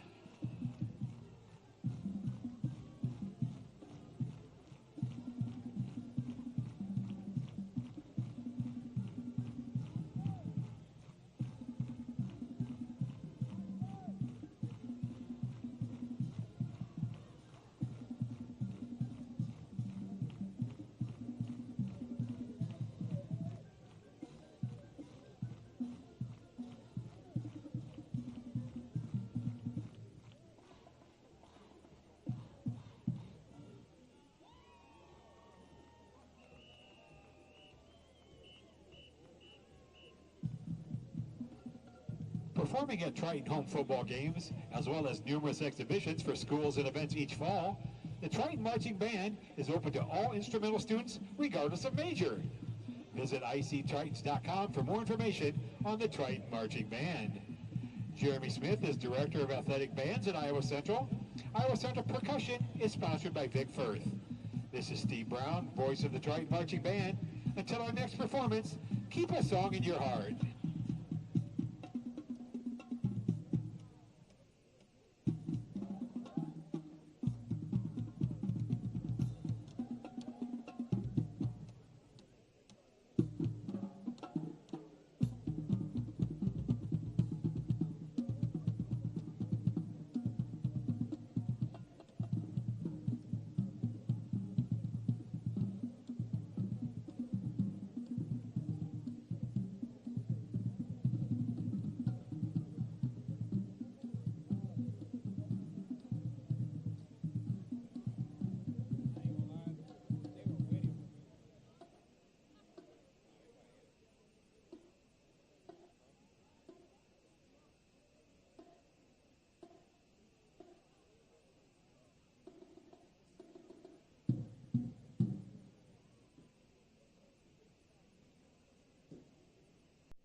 For trusted work on your next project, choose Rash Construction, a third-generation family-owned company. Rash Construction has been proudly serving Fort Dodge and surrounding areas for 70 years.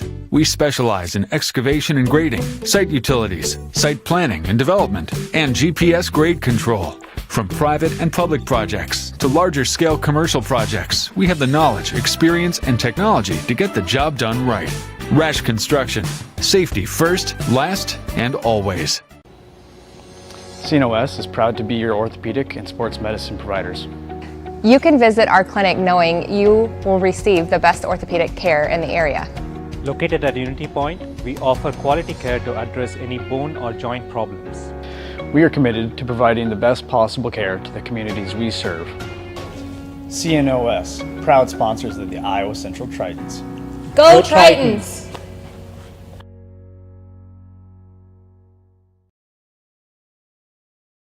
For trusted work on your next project, choose Rash Construction, a third-generation family-owned company. Rash Nation, welcome to your halftime report. I'm Hank Ambrose with you with the play-by-play coverage as well. A big thank you to all of our sponsors who have been able to make this broadcast happen, and a big thank you to Rusty McNeil from back in the truck for getting us on air on YouTube as well. It's a packed house tonight in Dodger Stadium, as you can see on your screen there. It's another wonderful night of football for NJCAA football, that is. Iowa Central Tritons on homecoming night hosting the Coffeyville Red Ravines. 21-6 is your score at halftime. Here's how we got here. Two 55-yard receiving touchdowns from Breck Long on the Coffeyville side. And then Jones had a 6-yard rushing touchdown as well from Coffeyville. Tritons hit 2 out of 3 field goals to make it 21-6. I'm Hank Ambrose with you for your play-by-play coverage tonight. Some substitutions I could see being made, and others I don't think will be made. I noticed in the second quarter, Coffeyville Community College, they really picked up their tempo on offense. I believe they will continue to do so despite having the lead, because in that first quarter, they really struggled on offense. Tritons just need to get something going. They've yet to get the pot stirring on offense. A few times they've shined. For the majority of the time, they could just not move the chains in that first half. For instance, both teams really, Coffeyville had 4 3-and-outs, and the Iowa Central Tritons had 1, 2, 3, 4 as well. So having 4 3-and-outs from both sides each in the first half isn't going to cut it from here on out. If the Tritons want to come back into this thing, they got to move the chains. I expect them to be more involved in the ground game with Sincere Bowers, who comes out with Ty Purdy to get the second half started right away from the pistol. And they will start with a handoff to Bowers. Bowers tries to juke back inside, but he will be tackled. Gain of 3 on the play. 2nd and 7 coming up. Ball on the 28-yard line. 14 minutes, 45 seconds to go. We just started quarter number 3 on Trite Nation's YouTube channel.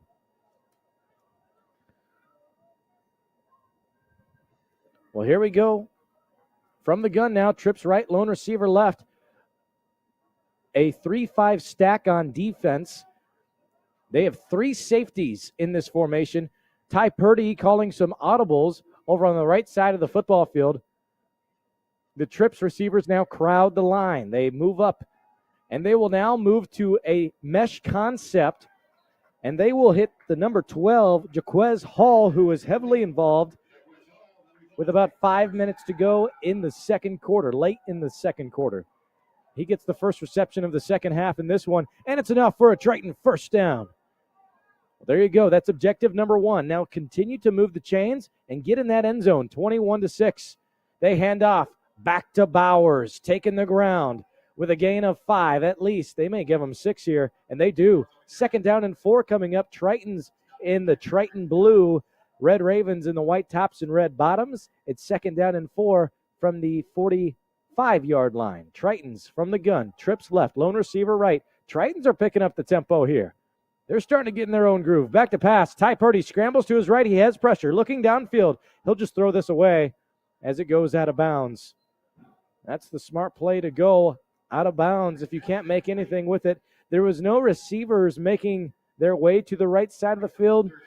you don't want to throw cross body, especially when you have pressure. That was the right move by Ty Purdy. Ty Purdy started the season as a third-string quarterback. 2 injuries at the quarterback position from Iowa Central have left the Tritons to change some things up. Ty Purdy gets a start tonight for homecoming. 21-6, Red Ravens lead it.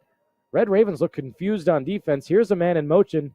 It's Thorpe, the H-back. Empty backfield, back to pass. Stepping up, thrown over the middle of the field. Thorpe in and out of his hand. Almost snagged it with 1.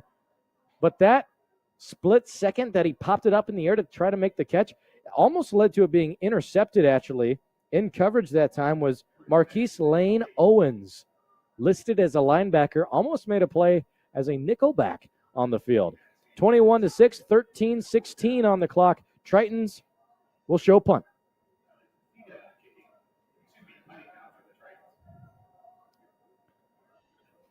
Fafita punting for the Tritons.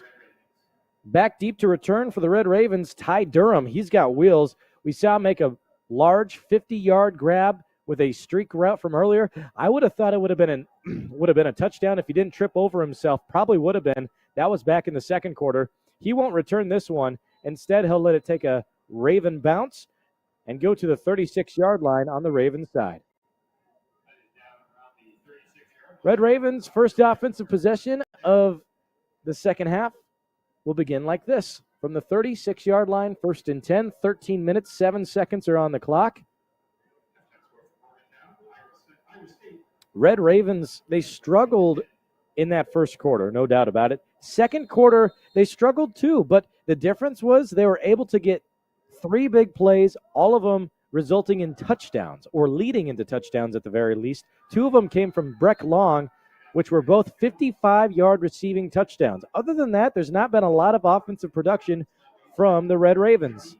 And again, look at this. They'll continue with their high-tempo, high-motor offense, which was not present in the first quarter. That came through at the beginning of the second. They hand off, tackled for a gain of maybe 1. Jones, who had a rushing touchdown earlier, is brought down. 3rd down 4 coming up. Excuse me. 3rd down and 4 coming up. 12 minutes, 20 seconds to go here in Fort Dodge. From the gun, doubles on each side. Breck Long lined up in the slot. Here's a man in motion. Johnson right. He'll bring it in. He'll make the first Triton miss. And then he'll bounce off 2 more tacklers, making his way forward. That's going to be a Red Raven first down. And that's unfortunate because what looked like a 3-down stop leads to a first down from a missed tackle on the pursuit, then 2 missed tackles on the next exchange. 1st and 10, Coffeyville from their own 47-yard line, approaching Triton territory. Twins left, lone receiver right, looking deep. He's got a lot of time to throw. And, I don't know where he went there. Only a Triton stands there. INT interception. Here comes a return. Still on his feet and moving. And past the 50-yard line, that had to be a miscommunication between the only receiver in that area and the Triton. I'm waiting on the Triton number. Wilson makes the INT.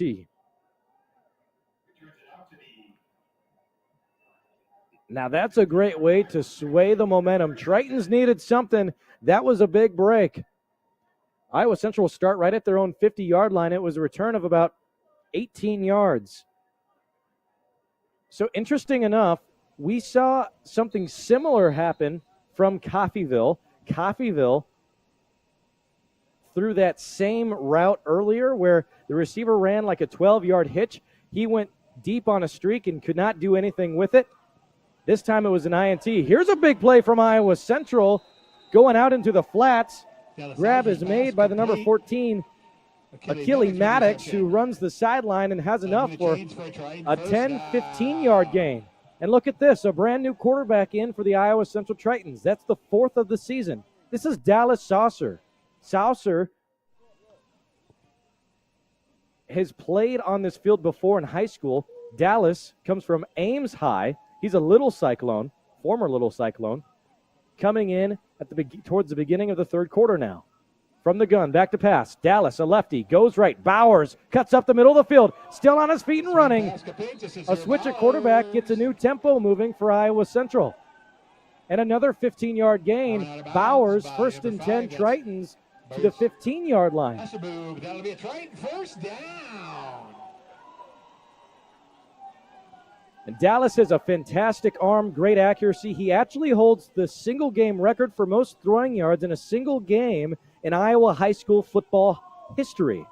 That was set 2 years ago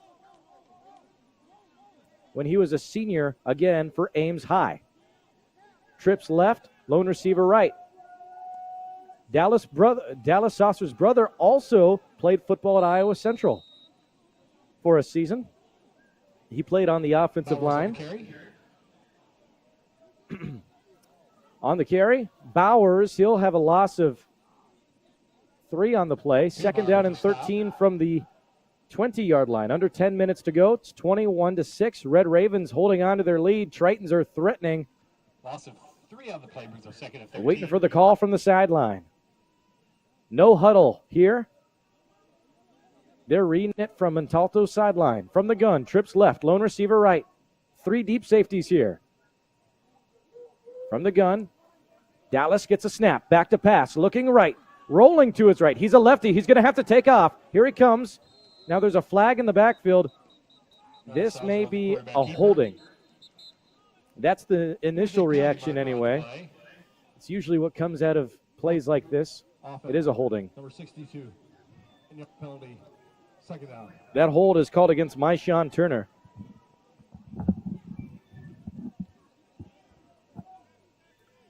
As I was saying earlier, Dallas Saucer has incredible accuracy. Another product of an air raid offense. He actually used to go up against the Fort Dodge Dodgers on this very same field in his high school days. 21-6, 9 minutes, 28 seconds to go. Dallas Saucer, empty backfield. Trips left, two receivers right. A high deep safety, back to pass. Dallas, there's a flag on the left sideline. Tritons try to go over the middle, and incomplete pass. Now again, there's a penalty marker on the field. Let's see what it is here. Pass incomplete. Tritons have not had a lot of penalties in this game. This is not the spot of the game you want to have these. Offside. Defense. Offside against the defense. Lined up in the neutral zone. 5-yard penalty. Number 30 lined up in the neutral zone. That's Frederick Giles. Giles is called for a personal foul at the beginning of this game. 2 personal fouls, and you'll have to sit the rest of the game. 21-6, 9 minutes, 16 seconds to go, as you see on your screen in the 3rd quarter. From the gun, trips left, lone receiver right, 1 high safety, 3 on the defensive line, 2 inside backers, nickel formation, 5 defensive backs back deep. Here's a handoff.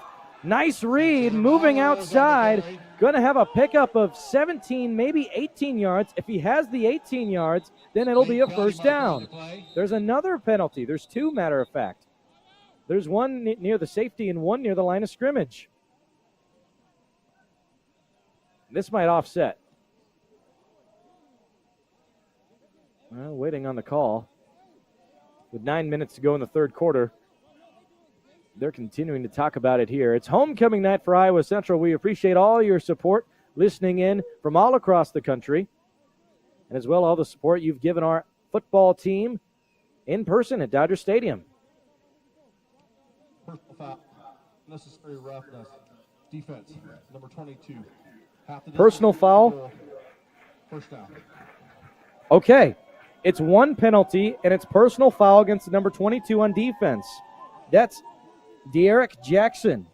So 2 personal fouls against the defense. That's an automatic 1st down and gain of 15 yards or half the distance to the goal. In this scenario, it's 15 yards.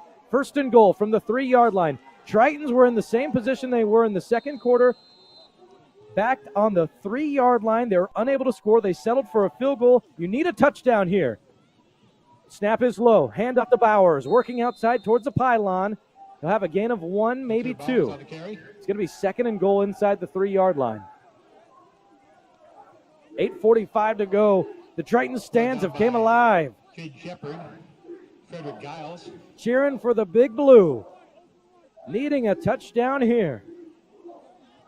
8.5 minutes remaining on the clock in the third quarter. Still winding down. Saucer calling for adjustments. Bowers behind the man. They try to go with a hard count to jump the defense with a false start. Nothing there. Now here comes the play. Got 5 on the play clock. 8:10 on the game clock. Handoff inside. Bowers reaches for the end zone. And the hands go up. Sincere Bowers with a 3-yard rushing touchdown. Tritons have been close. They've knocked on the door, and this time they busted it down. 21-12, Tritons will line up for the PAT.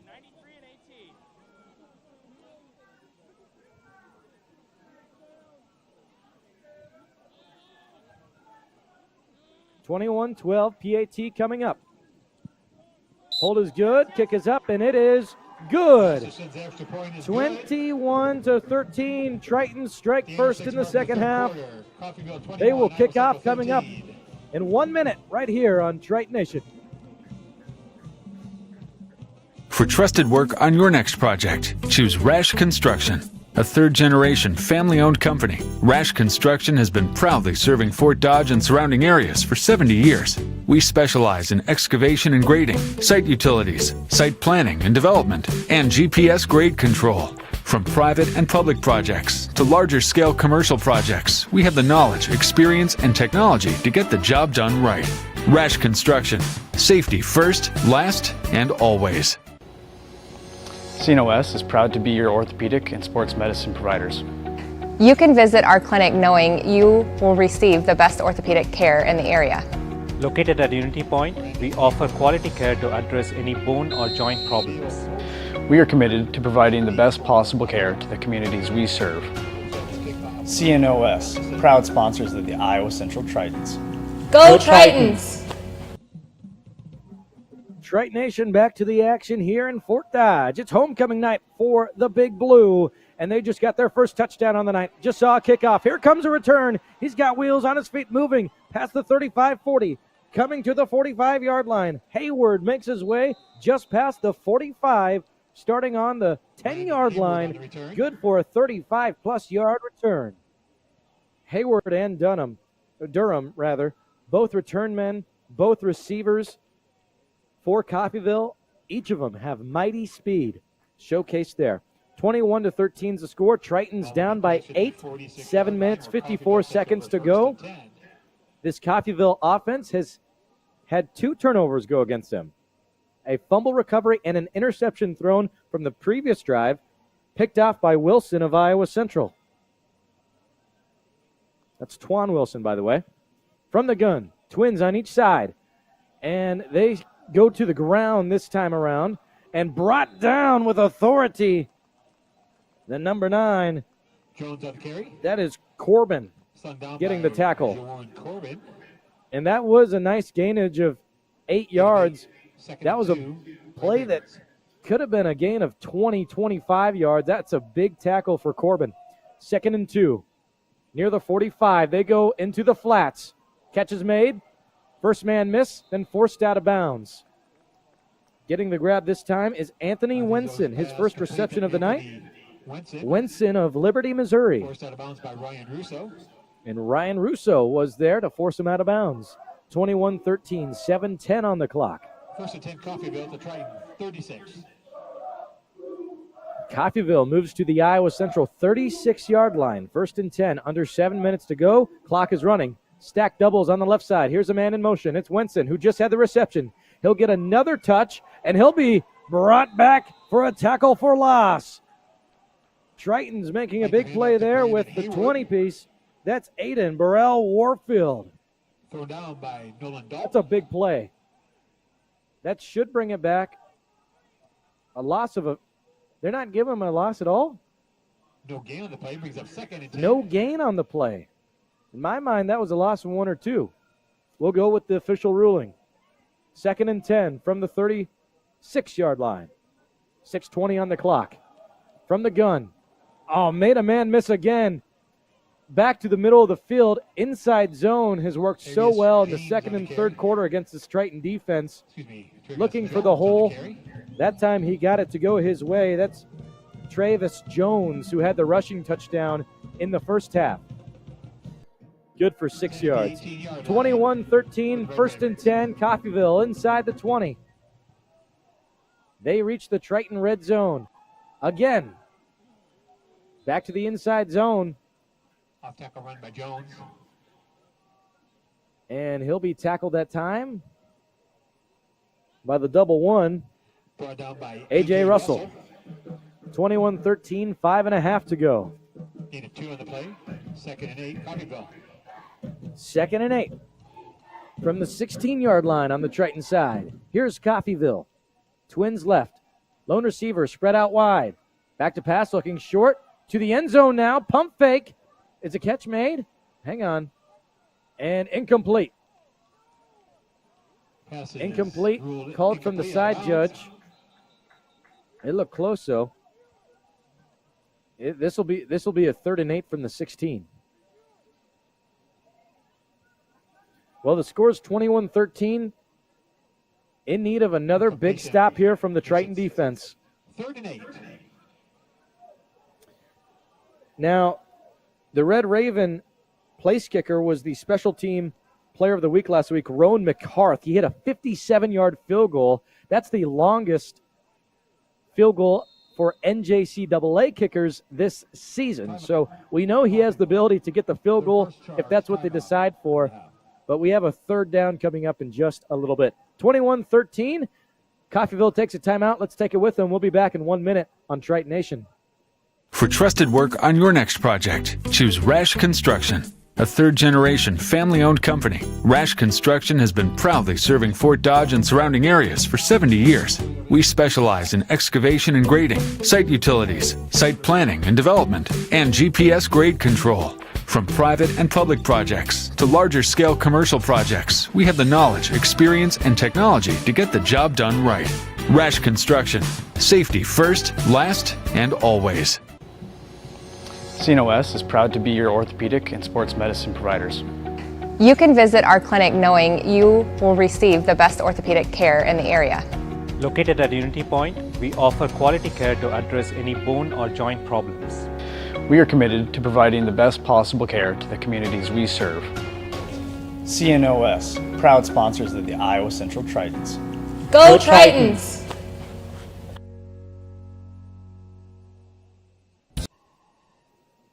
Triton Nation, Hank Ambrose with you for the play-by-play coverage tonight. Running the stream back in the truck, Rusty McNeil. Thank you, Rusty, for getting us back on air. The score 21-13 with 5:07 remaining on the clock. Coffeyville just took a timeout. Now, with it being 5 minutes to go in the 3rd quarter and a timeout being taken, if the officials believe there's enough jurisdiction or enough concern to check over the previous play, they certainly can. And they announced that they will be checking over the previous play. The play a moment ago was about an 8-yard curl route, not close enough for a touchdown, but close enough for a first down, actually probably closer to 10 to 12 yards, close enough for a first down, and they're checking it over now. They could overturn the initial ruling, and in doing so, it'll be 1st and goal for Coffeyville. So a big decision here. Now, what's really nice, again, because we're not inside of the 2 minutes, Coffeyville did not have to take a challenge for that previous call. They took a timeout, and the officials got together and said, you know what, let's look it over, because they have the jurisdiction again to do so. So they're looking it over right now to see if the receiver had possession. 21-13. Coffeyville threatening to go up by 2 possessions. They already lead by 8. Plenty of time to play tonight. It's homecoming night for Iowa Central. If you recall last year, also a really good affair, and it was a night game. Tritons got the best of Coffeyville last year in their homecoming matchup. Who had the game-winning touchdown last year? Well, it is one of the running backs, Adriel Fussell. We have the call here coming up. The wide receiver was out of bounds. The ruling on the field is confirmed. So the wide receiver was ruled out of bounds, and that's what they're going to stick with.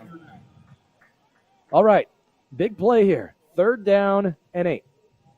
Now, from last week, Coffeyville's place kicker, Rowan McCarth, was the special teams player of the week. So we know that he has the ability to hit field goals. Last week, he set the season high in the NJCAA with a 57-yard field goal. And, straight to the end zone, a quick shot, quick enough for me to not even be able to set up the play. And they miss it just in front of the leading receiver. Incomplete pass. Here comes a field goal.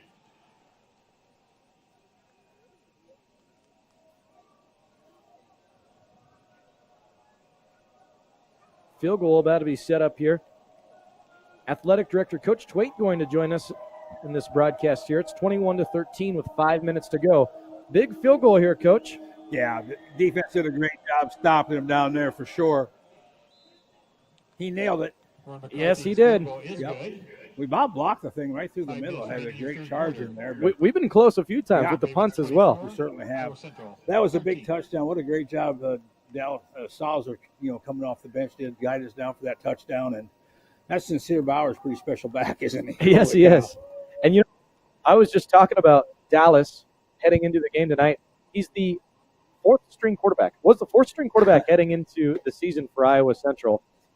He played high school football at Ames High, and he actually set the all-time single-game passing yard record for the state of Iowa. And I ended up looking up on my phone because I didn't want to get a single stat wrong. 590 yards. Wow. Dallas Saucer set. This was 2 years ago. I'll be darned. 590 yards. His father is a heck of a football coach. His father coached at Muscatine, Iowa City West, at Ames, and was his coach. Yes. And now just a wonderful man, and obviously Dallas has learned quite a bit from Dad, and he's a fine player himself. But it speaks to our depth at that position. You think about, okay, well, usually at most programs, if you're number 4, you're probably not a great football player. Dallas Salzer is a great football player. He's our 4th string. Certainly is. And his brother, Dodge, also played for the Iowa Central Tritons. He was on the offensive line. He also spent a season at Iowa State, and now he is down somewhere south, Texas or Mississippi. I forgive me, I don't recall the exact college. I'm not sure myself, but he was a great player for us for sure. I believe it's Kennesaw State. I think you're right. I think that's in Georgia, by the way. Oh, is it Georgia? Somewhere south. I think it's in Georgia, Kennesaw State in Georgia. Gotcha. Great job on the fair catch by Brian Schultz. That's a tough deal when they kind of pooch it up there high, and he fair caught another one. He's done about 3 or 4 of those. 13, 5 minutes to go. I'm Hank Ambrose. Coach Twait has joined us, the athletic director of Iowa Central Tritons. Coffeyville, very talented program this year.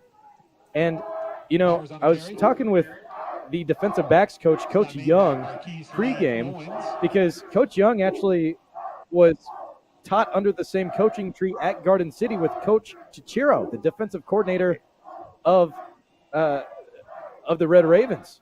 So you see some influence there in those schemes. It's a small world sometimes. Once you're in the triangle, you're in the triangle, baby. That's pretty cool. Pretty cool. Dallas rolling to his left, and incomplete pass. Just kind of throw it out of bounds, and a little extracurricular there on the end after the end of the play. I'm not sure who that's going to go on, actually. Well, some dirty laundry is what I've heard the phrase be thrown around before. It was a 2nd down and 6. Dallas was rolling to his left. He got a penalty waiting on the official call here.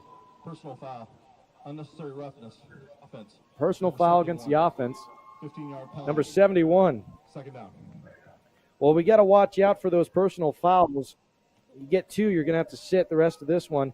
That's a starting offensive tackle, Okiki. Yeah, but it's games get heated, but you've got to control your emotions because you can't afford to have your best players on the sideline because because they lost their cool a little bit. You have to play emotion with emotion, but not be emotional. That's a fine line there. Play with great emotion, but don't be emotional. is easier said than done for sure. Now the Red Ravens also have 2 personal fouls against their defense. Yeah. 3rd and 20, and we're backed up. There's not a lot of great calls on this thing. Holy cow. We're on our own, 14-yard line, 3rd down, 20 yards to go. Looking short, up in the air, and it'll be swatted down, almost picked off by the number 1, Jaden Shepard of Niceville, Florida. 4th down and 20 coming up, like you said, Coach, from the 15-yard line. Yeah, we tried to get out and throw a little hitch. It was just a little bit high and behind him and went off our receivers' hands, right into their hands. We were pretty fortunate to drop the ball, quite frankly. This makes me a little nervous. The last time we punted, they were real close to blocking that thing. I was down in the south end zone there, and it was really close. So I hope we protect well and can flip the field here with a great punt. We need a great punt and great coverage right here, Hank. Certainly. Well, again, it's 24-13. You can see that on your screen. 4 minutes, 15 seconds to go in the third quarter. Plenty of football to be played. Fafita gets it up and traveling back to the 45 on the Triton side, taking a Triton bounce. Oh, yeah. Past the 50. There you go. 45, nice spin on the ball. Now, that's not backspin. That's a front spin. Yeah, it's a 44-yard punt. I like that. That's the – in golf, you want to back it up. In football, you want it to roll the other way, right, Hank? Isn't that how that works? That's exactly right, Coach. This is a big possession here because right now, we're only down 11 points. We're down 2 scores. Our defense really needs to bow their neck right here, Hank. Make them punt the ball. Don't give up any points and get our offense back on that field, see if we can get something done. This is a big possession.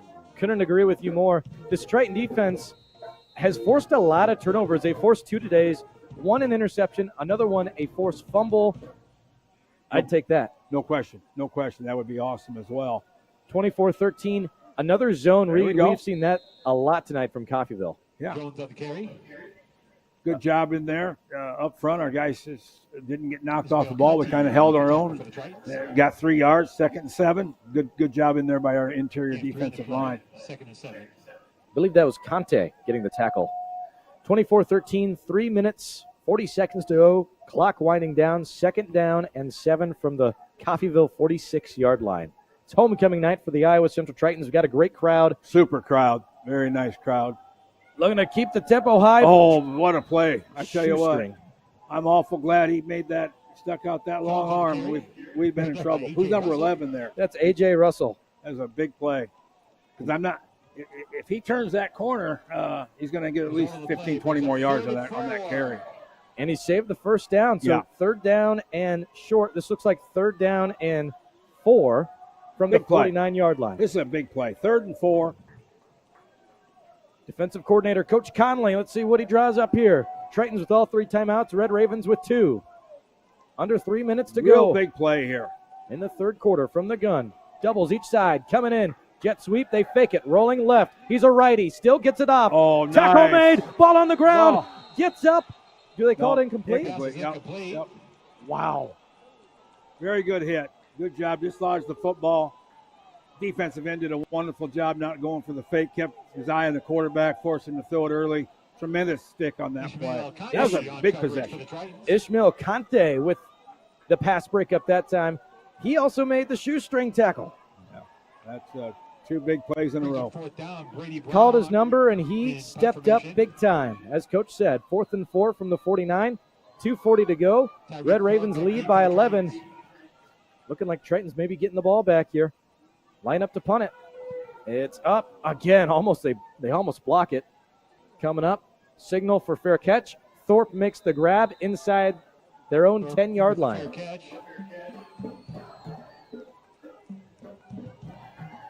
Well, tell you what, Coffeyville's punter has had a heck of a night. He's done a great job pinning us down there, and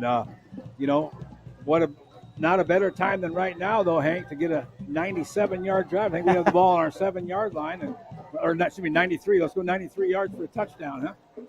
Well, I'll tell you what, if anyone can do it, it can be Coach Montalto and the crew at Iowa Central. Yeah. And starting this drive, Tritons are going to bring out Schultz in the backfield with Saucer. Twins on each side. Coffeyville showing 3 on the defensive line. 2 high safeties. Also, their cornerbacks are playing back, and they're going to switch to 1 high safety now. From the gun. Looks like a cover 3 look, 3 deep. Looking over the middle of the field. Beautiful. Looking right at it. Gain of 15, almost 20 yards on the play. Just ran 4 verticals against a 3 deep, and when they have 3 deep, you have 4 verticals. You're 1 shy back there, and then great job by Dallas putting the ball in there. Great job. Most certainly, and you're looking for the soft spot of the zone. Exactly right. The receiver did a good job idling down too there. Now the Tritons go. They're going to pick up the tempo a little bit. They go with a inside zone. Schultz going to be tackled, no gain. Good job by Coffeyville up front there. We didn't get a lot of push. And zone run, you want to get your chest on chest and run them off the ball, and we were just not able to do that. There's an injured Red Raven at this point down there, and they're going to stop the game for just a little bit. Well, they're going to take a timeout on the field. I think we're going to take one in the booth. A little under 2 minutes to go here, 24-13. Tritons with the ball on offense, backed on their own 25-yard line. We'll take 1 minute and be right back right after this on Triton Nation. CNOS is proud to be your orthopedic and sports medicine providers. You can visit our clinic knowing you will receive the best orthopedic care in the area. Located at Unity Point, we offer quality care to address any bone or joint problems. We are committed to providing the best possible care to the communities we serve. CNOS, proud sponsors of the Iowa Central Tritons. Go Tritons! We're CJ Bio. In 2012, we opened the only biomanufacturing plant in North America right here in Fort Dodge. Now employing over 200 people in the local area, we've had amazing success in lysine production as an environmentally friendly animal feed. And just as important as our business has been the warm welcome of the Fort Dodge community. We here at CJ Bio want to thank the people in the city of Fort Dodge for giving us the best of all things, a wonderful home. CJ Bio, amazing people, amazing community. Triton Nation, back with your play-by-play coverage. I'm Hank Ambrose. Athletic Director Coach Twait has joined us in the booth as well. 24-13, under 2 minutes to go here. Second and 9 on the 25, and we had trips wide field. Oh, we got one. Yes! Right what a on ball the by Saucer. We went trips to the wide field, single receiver into the boundary, and we just beat the guy on a fly route, up route. Beautiful touch by Dallas Saucer. I mean, some guys don't know how to put a little air underneath the ball when they're wide open. He did, and what a great run, throw and catch. That's right, throw and catch, perfect touch on the ball. But here's the thing, it's hurry-up offense. Still in the third quarter, keep tempo high. They get the snap off, back to pass again. Dallas looking downfield. Pressure coming, get on the ball. Still live. Tritons look like they jumped on it. One of the offensive guards. Blindside sack coming in hot. Yep. Didn't even see it coming. He's a left-handed quarterback, so his blind side is our right. The defensive left, and their left wing beat our right tackle. Came in there and forced turnover. Now we're behind the 6, 2nd and 20. This is tough. Trips wide field, single receiver to the boundary. I guess it's more in the middle, but we have trips to our left and single receiver right. Making adjustments from the sideline now. Running back Schultz is offset to the trip side. Under 50 seconds to go. Ball on the Triton 49-yard line. It's 2nd down and 20. Back to pass. Dallas steps up. He feels the pressure. He will fire to the sideline. Incomplete catch. Flag back towards the 50-yard line. It was after the ball was thrown. What do you suppose this will be here, Coach? Is it a holding call, maybe? I hope not, but it's in the area of what would be holding typically. Well, with the way the center judge is set, well, hang on. Offense, number 70. Yep, holding against the offense. And they're going to decline that penalty and make it 3rd and 20. So they got 10 more yards and make it 2nd and 30. They said let's go 3rd and 20. So decline the penalty, 3rd and 20. Coached a long time and didn't have a lot of great calls for 3rd and 20. This is a tough deal here. Well, let's see what they put together here. Like Coach says, 3rd and 20, 36 seconds to go in the third quarter. Back to pass. Saucer steps up in the pocket, looking long over the middle of the field. Oh, boy. And he hit him on a 15-yard dig route, and he caught the ball. He got a first down. There was no one around him. Yeah. Beautiful pass. I mean, you talk about hitting him right in the chest. It was. That's too bad because that hurts. That one hurt. You got to make the plays. It was coming in hot, that's for sure. I don't know if he was completely aware. It looked like right when he turned his head around is right when the ball hit him.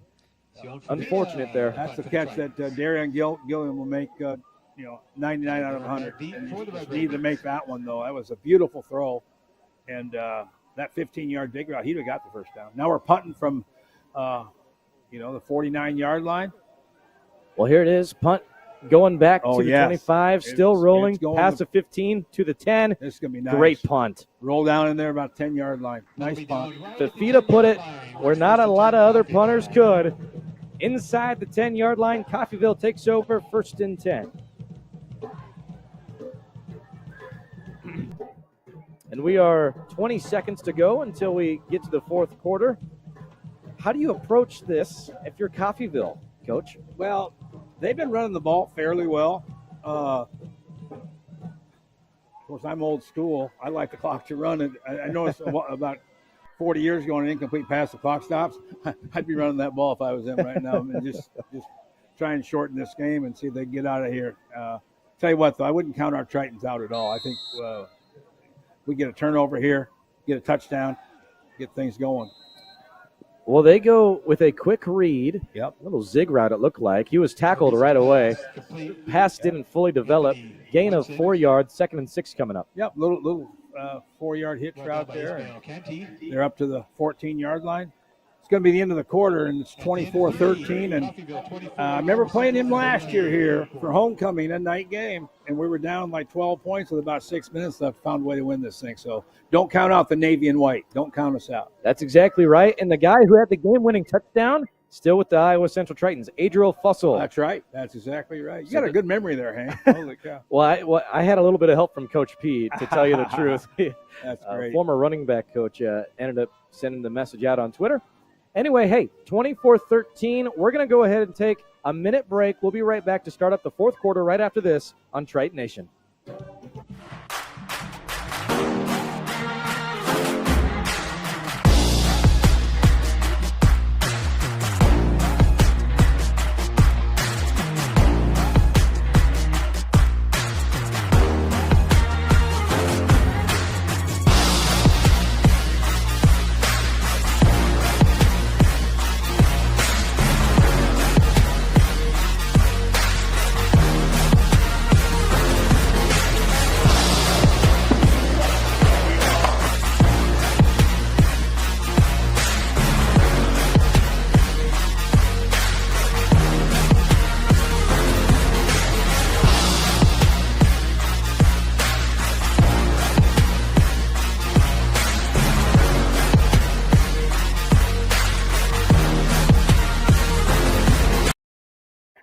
Triton Nation, back to your play-by-play coverage. First play from the fourth quarter, ripped free. There is a penalty on the play, as I heard. I thought I heard that. Don't think so. Oh, they ran a split zone and kind of split us right up the. I couldn't tell if it was A or B gap right up the middle, and made a big play. That got them out of the hole. That was, 14, about a 33-yard run there. That was a big play for Coffeyville. That one hurt. We had them backed up. We got to hunker down now somehow. Hunker down. There it is. There it is. Ball's on the ground. All the way back. Still There it active. is. Go. Tritons still rolling around. It's a free ball. Man, this is going to go back all the way to the 20-yard line. Whether the Tritons or Coffeyville have it, not looking good for Coffeyville. I'm waiting on the call. Trying to find it in that dog pile. Triton saying they have it. Hang on. Hold tight. No official call just yet.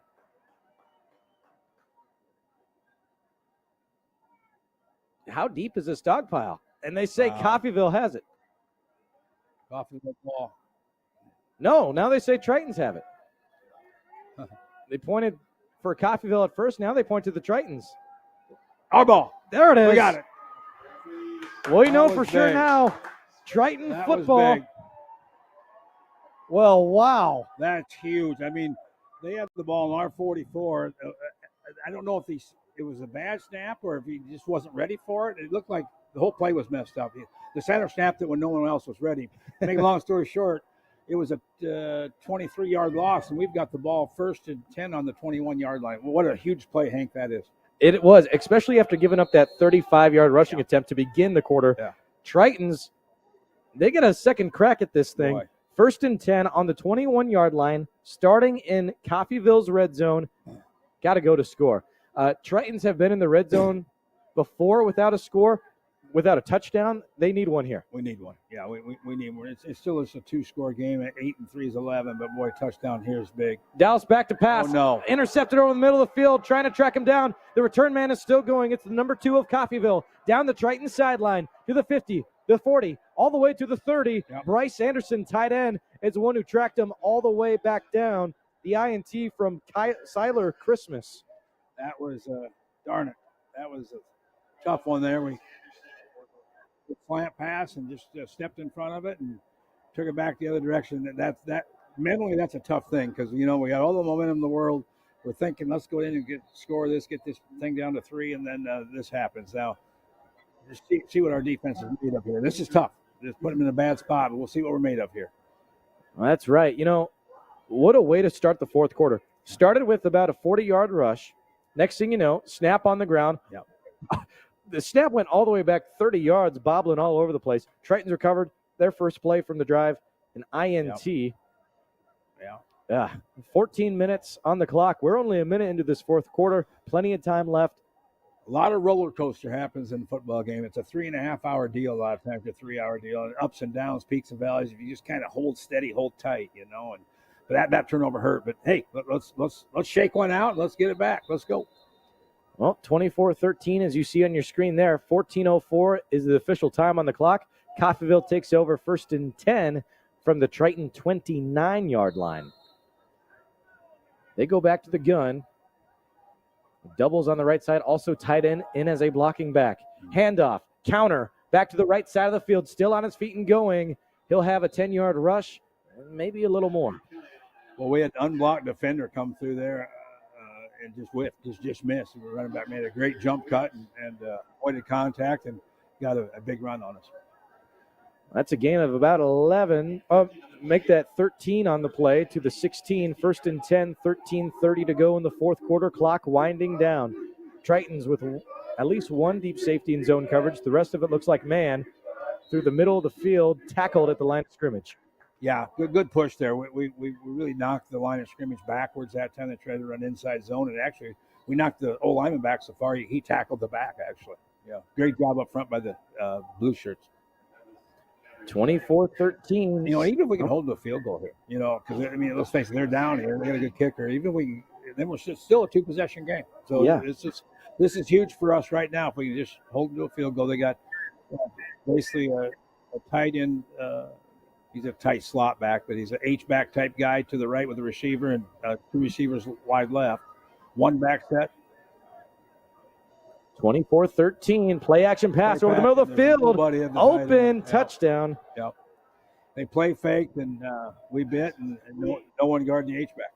Well, Coach, you were just talking about the H-back on that last play there in the pre-snap, and he's the guy it's Breck Long. That's his 3rd receiving touchdown of the night, and his other 2 receiving touchdowns were quite similar, left open towards the middle of the field, just unmarked there. Yep. 30-13, got to have communication on defense. Yeah, obviously a mental error there somewhere. I don't know if we were in man. I couldn't tell if we were in man or zone or exactly what the deal was. PAT coming up, 30-13, under 13 minutes to go. Snap is down, kick is up, and it is good. Makes it 31-13. Coach and I, we're going to take a break from the booth. We'll be back in 1 minute for more Triton football on Triton Nation.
Triton Nation back with your kickoff. I'm Hank Ambrose. Coach Twait has joined us, the athletic director here at Iowa Central. 31-13 is the score. We just saw a 16-yard receiving touchdown, the third of the night for Breck Long. And there's no 18-point plays. Obviously, we're down 18. You don't draw a touchdown's worth 7, not 18. So obviously, we have to work with some pace. We probably have 3 possessions left in this game, and so what's got to happen, and looking at the glass half full, well, we probably have to score 3 touchdowns, and our defense is going to have some 3 and outs. And is it possible? You're darn right it is. Is it probable? It's going to be tough, but like I said, I would never count this bunch out. Who's that quarterback now? Brand new quarterback on the field. Number 4, it's Let who comes onto the field. Let, it's still on his feet running. Here we go. Now he'll be tackled in the backfield. It looks like a loss of 2 on the play. They may give him a little more forward progress. 2nd and long coming up. Okay. Now this is the 5th quarterback the Tritons have seen on the season. Yeah. They've had 3 different starting quarterbacks, 5 different ones that have came onto the game. Coach has always played a lot of quarterbacks, and I know he's got a big quarterback room with a lot of talent. I just don't know much about this young man, but I bet he's a pretty darn good football player. Let is out of Atlanta, Georgia. He's a sophomore with Iowa Central. He's rolling to his left, still on his feet, still looking to move around in the backfield, moving high now, and he will succumb to the pressure in the pocket. A sack will bring him down, 3rd down and long, above 20 yards coming up. They must have had great coverage because he had a lot of time. I mean, initially he had time, and I was looking more at the O-line and looking more at the quarterback. And obviously our receivers must have been well covered, or else he'd probably shot it out of there. 3rd and a bunch again, and these are tough situations. There's not a lot of great calls here. 3rd and they will come back to that dig route that we tried, we had about 2 series ago and just dropped it on the 3rd and 20. That is true. We will see. Trips to the right. Lone receiver left. In the gun. Let. Back there with Bowers. Back to pass. Let looking short. He will fire. Here we go. Still on his feet and going up to the 35-yard line. Going to be a nice gain of about 16 yards. 4th and 5 coming up for the Tritons. Yep. That's Austin Ayo making the grab. Tritons looking like they may be showing punt. Yeah. Fafita will go back there as the punt man. Dunham will be the return guy. Back to the 25-yard line. Well, protect and cover, and let's go hold them. 10 minutes, 30 seconds to go. 31-13. Here's a snap. Gets to Fafita. Good snap. Getting back. Nice spiral on the punt to the 30 where it'll be dead. 1st and 10 for Coffeyville coming up. That number 3 is smooth back there. Nothing looks hard for him. I mean, some guys, they're like they're juggling eggs when they're waiting for the ball to come into their bread basket. They're fair. It's nonchalant and kind of, he gives with the catch like you're supposed to, and looks like a tremendous athlete actually. Yeah, very talented in the backfield. This special teams has been very disciplined for the Red Ravens, and they're showing it tonight as well. Yeah, they got some good return guys, some good specialists. We need to shake one out of here now. Get a turnover. My guess is they're going to pound the rock and just try and run the darn thing. And hopefully we can, inside zone up the middle for about 4, I think probably. If we can just hold them, make them punt the ball, and just give ourselves one more shot at this thing. Kelly had the last rush there, gain of 4 on the play. That'll bring up a 2nd down and 6 from the 34-yard line. 10 minutes to go in the 4th quarter, 31-13.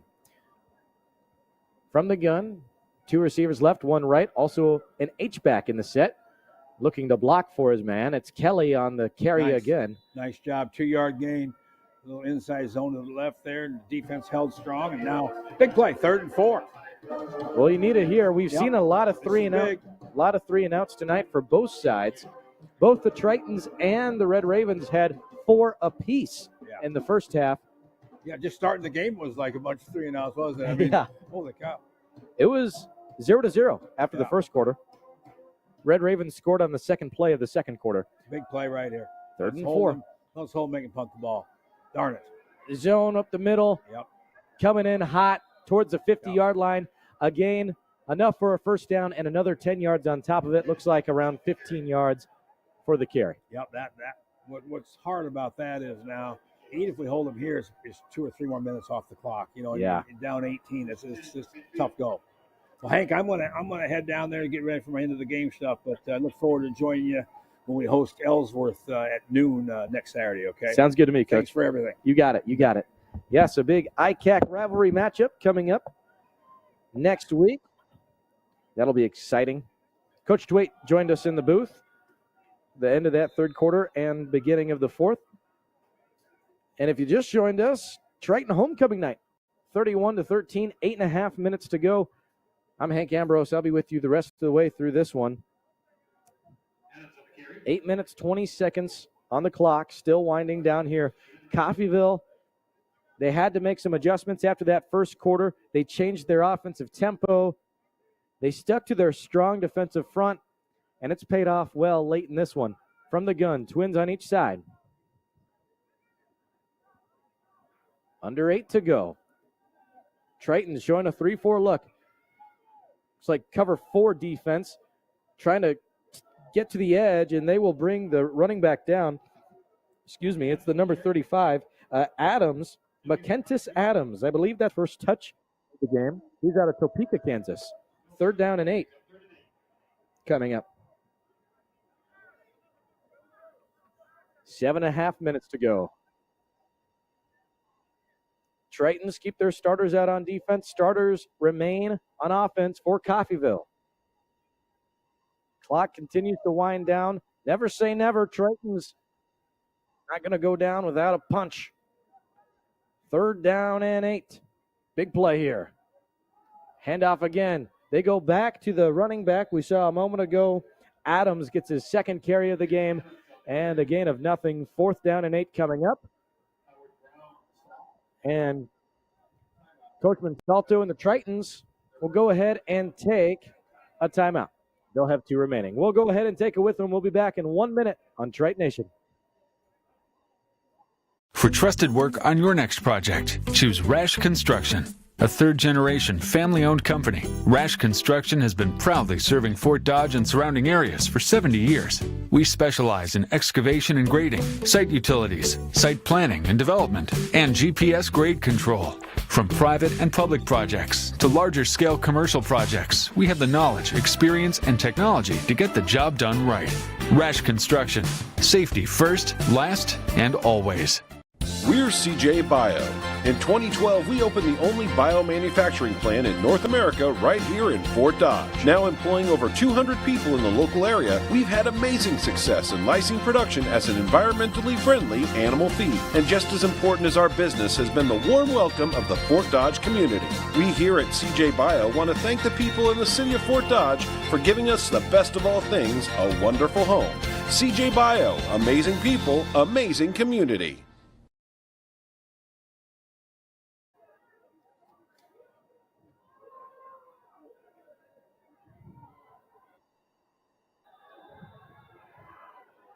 Triton Nation, back to your play-by-play coverage. Just saw a punt from Coffeyville. 1st and 10 coming up for the Iowa Central Tritons. Iowa Central Tritons have seen 5 different quarterbacks on the season, 3 different quarterbacks tonight. I wonder if they will switch it up again to see another quarterback come into this. We will see. Under 7 minutes to go. It's 31-13. Coffeyville has been dominant in this second half. The gears really turned in the second quarter. That's when they really took over. Tritons, though, continuing to fight after every single series. Trying to find the quarterback here. Looks like Saucer returns to the game. Yes, he does. Under 7 minutes to go. Trips right, lone receiver left. Ball on the ground, gets it back up. Dallas fires over the middle of the field. Catch is bobbled. Is it held on to? Is it a reception? I believe it is. Line judge says it is. And yes, they say he brought it in. Gain of about 13 yards on the play. There's a Triton first down. Dallas gets the troops moving forward. 6.5 minutes to go. 31-13. Trips left, lone receiver right. It's the same formation we saw a moment ago. 3-4 look on defense, 2 high safeties from Coffeyville. Bowers is in at running back. He's open, shallow, to the left. He'll get the reception, make the first man miss from Coffeyville, the second man too, and then he'll have to dance around to the sideline where the clock will stop at 6:05.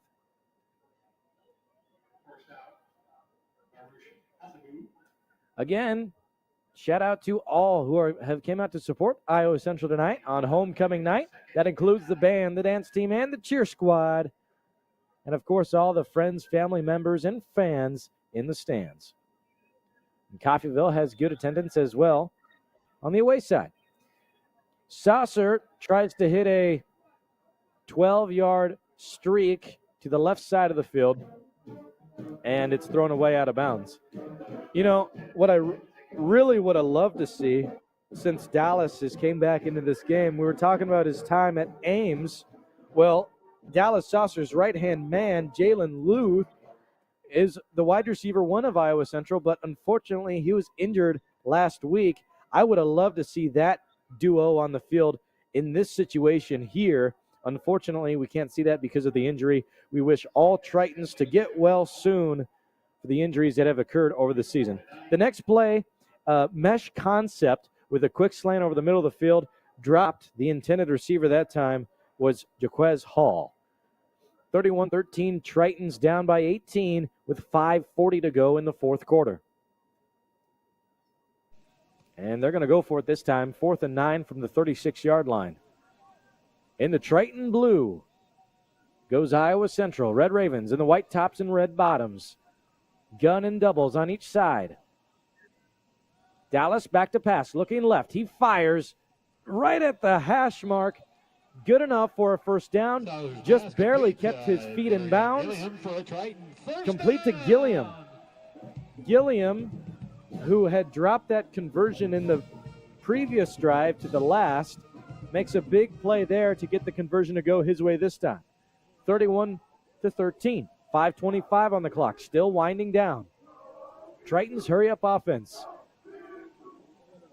And the cheer squad rooting on the big blue. Back to pass, looking left to another mesh concept. 5-yard in route. This time catch was made by Dalen Houston. Houston, former Johnston receiver. 2nd and 4 for the Tritons. Under 5 minutes to go. 31-13. Ravens still with the lead. 3-4 look on defense. 4 back in zone. This is cover 4. Dallas takes off, moves forward. He's going to have enough for a first down and a little bit more. 1st and 10 coming up for Iowa Central, and an injured Red Raven. Looks like cramps down on the field. Yeah. Injured defensive player cramping on the field is the number 9, Marquise Lane Owens. We'll keep it right here for right now. Again, I'd like to give a shout out to the officials of this game tonight and officials all across the NJCAA. Without them, we would not be able to have a game tonight. And it is also Official Appreciation Week in the state of Iowa for high school sports. So, hey, that is perfect tonight. A big thank you to our officials tonight. Referee Larry Bakes, umpire Rudy Everston, headline Jake Pollard, side judge Michael McPaul, line judge Wendell Campbell, field judge Jay Leach, back judge Brady Baker, and center judge Mitch Driscoll. Injured on the play. Owens, who went down on the play, appears he is okay. It was just cramps, it appears. So that is always good to see him get up and walking off to his own power. 4 minutes, 38 seconds to go. 31-13. Tritons marching with Dallas Saucer and crew. Trips left, lone receiver right, back to pass, looking for the lone guy on the right side of the field. Dropped the defensive back, but the ball was just shy of the intended receiver. Looks like the miscommunication error between the two. 31-13, 4:25 on the clock.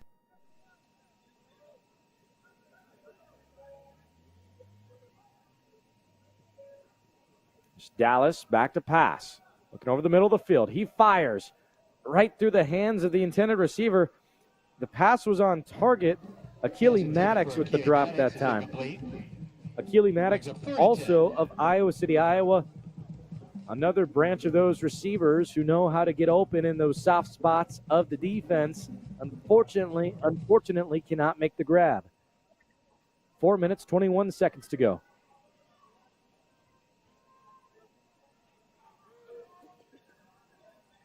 Twins on each side. Oh, ball on the ground. Gonna quick fire. Oh my goodness, almost caught there on the sideline. The pass was tipped over the middle of the field, but then it was almost snagged by one hand from Dalen Houston. What a play that would have been. If he made that catch, he would have had enough for a first down as well. Another incomplete pass will lead to a 4th and 10 scenario. 4th and 10 with 4 minutes and 15 seconds to go.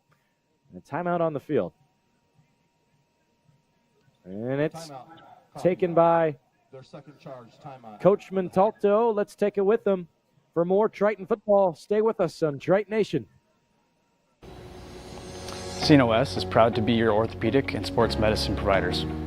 You can visit our clinic knowing you will receive the best orthopedic care in the area.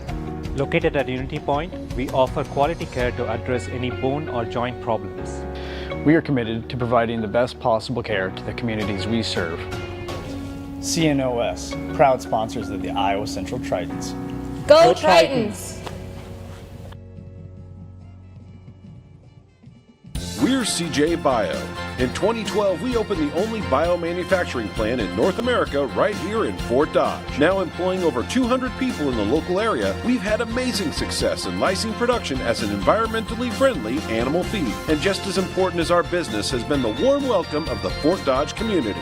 We here at CJ Bio want to thank the people in the city of Fort Dodge for giving us the best of all things, a wonderful home. CJ Bio, amazing people, amazing community. Triton Nation on our YouTube channel. We're back with the play-by-play coverage. I'm Hank. Rusty back in the truck. Thank you very much, Rusty, for getting us on air here.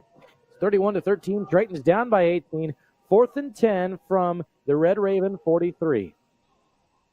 Here go the Big Blue. Back to pass. Looking for a streak route. Caught by Houston. Houston on his feet. Trying to break the tackle. Coming in. Still moving forward.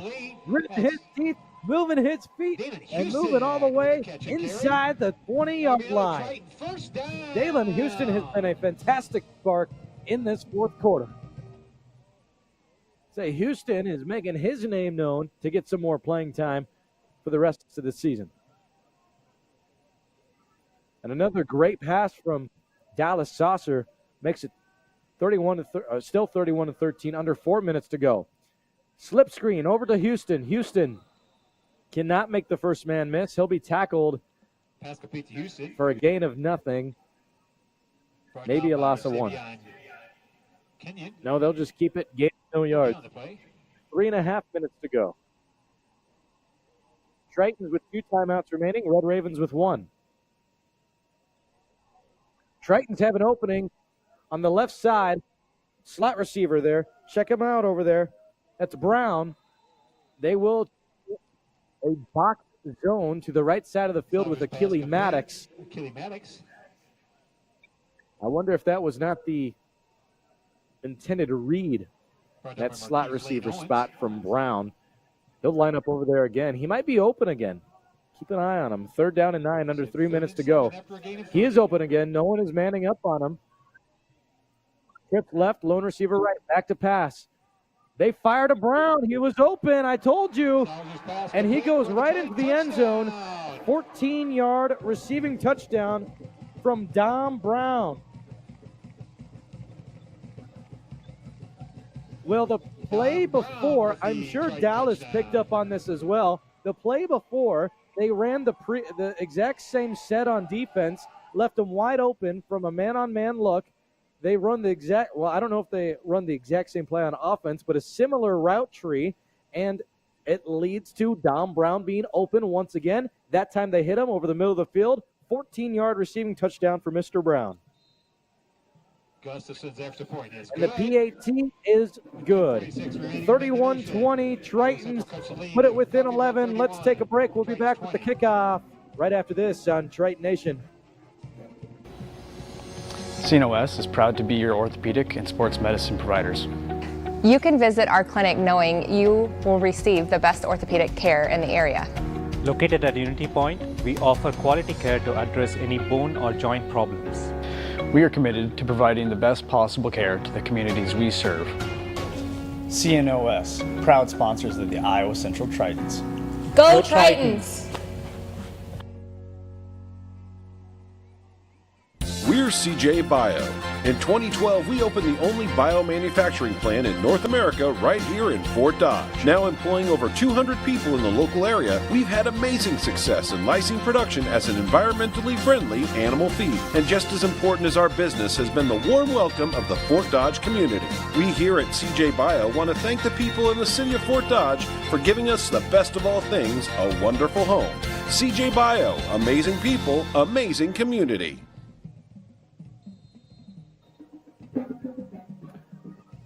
Triton Nation joined us back right in time. Onside kick recovery coming up. Kicked just short of the 50. It is recovered by the Red Ravens. They'll take over on their own 49-yard line.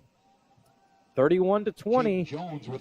Tritons with 2 timeouts to go. Red Ravens with 1. 2:45 on the clock. Well, technically it's not over. Tritons, they can force a quick 3 and out. Also, that 2-minute warning. Keep that in mind.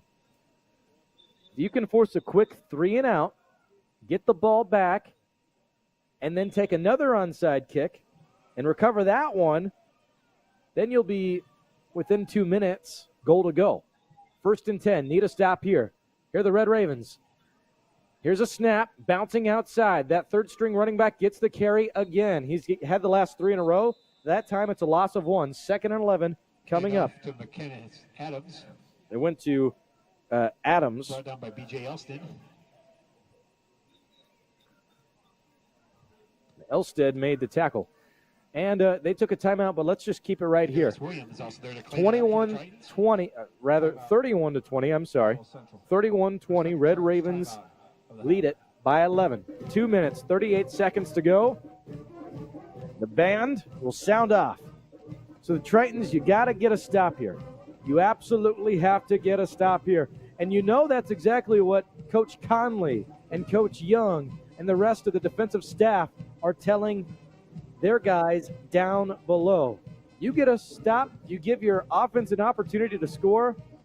With how offensive-minded the Triton offense is, with how passing game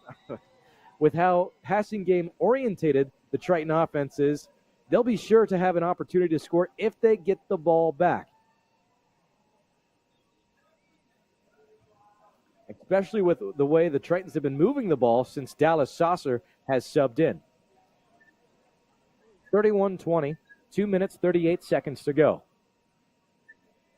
2nd and 11 from the 47-yard line on the Red Ravens side.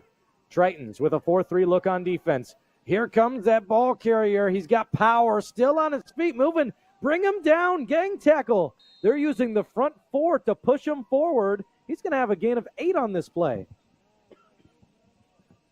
Oh, man. First contact happened at the gain of 4. Then he was able to plow forward for another gain of 4 on top of that. That brings it an 8-yard rush. In fact, they're going to give him an extra one. This is 3rd down and 1 on the Triton 43-yard line. And the clock will wind all the way down to the 2-minute warning. And we will take this timeout. It's the 2-minute warning. More football coming up right after this on Triton Nation. For trusted work on your next project, choose Rash Construction. A 3rd-generation, family-owned company, Rash Construction has been proudly serving Fort Dodge and surrounding areas for 70 years. We specialize in excavation and grading, site utilities, site planning and development, and GPS grade control. From private and public projects to larger-scale commercial projects, we have the knowledge, experience, and technology to get the job done right. Rash Construction. Safety first, last, and always. We're CJ Bio. In 2012, we opened the only biomanufacturing plant in North America right here in Fort Dodge. Now employing over 200 people in the local area, we've had amazing success in lysine production as an environmentally friendly animal feed. And just as important as our business has been the warm welcome of the Fort Dodge community. We here at CJ Bio want to thank the people in the city of Fort Dodge for giving us the best of all things, a wonderful home. CJ Bio, amazing people, amazing community. Triton Nation, big play here. 3rd down and 1. And Coffeyville try to go with a hard count. Tritons don't bite. Here we go. Handoff. Found a read. I believe it's going to be enough. Unless they mark the knee short before that line to tackle. Line to gain. No, they signal to move the chains. This will be a 1st down. Shannon on the last tackle. That was a big play there. 1st and 10 for Coffeyville. 1st and 10, Coffeyville. 31-20. Coffeyville, if they get another 1st down, then they'll be able to milk the rest of this thing out. I do believe you can line up in victory, but I do believe you will have to, well, you might be able to clock it all the way down. Let's see here. And, yeah, see, you got to take another second or two off the clock because it was so close. So they move it forward after that. And, extracurricular at the line of scrimmage. We don't want any of that.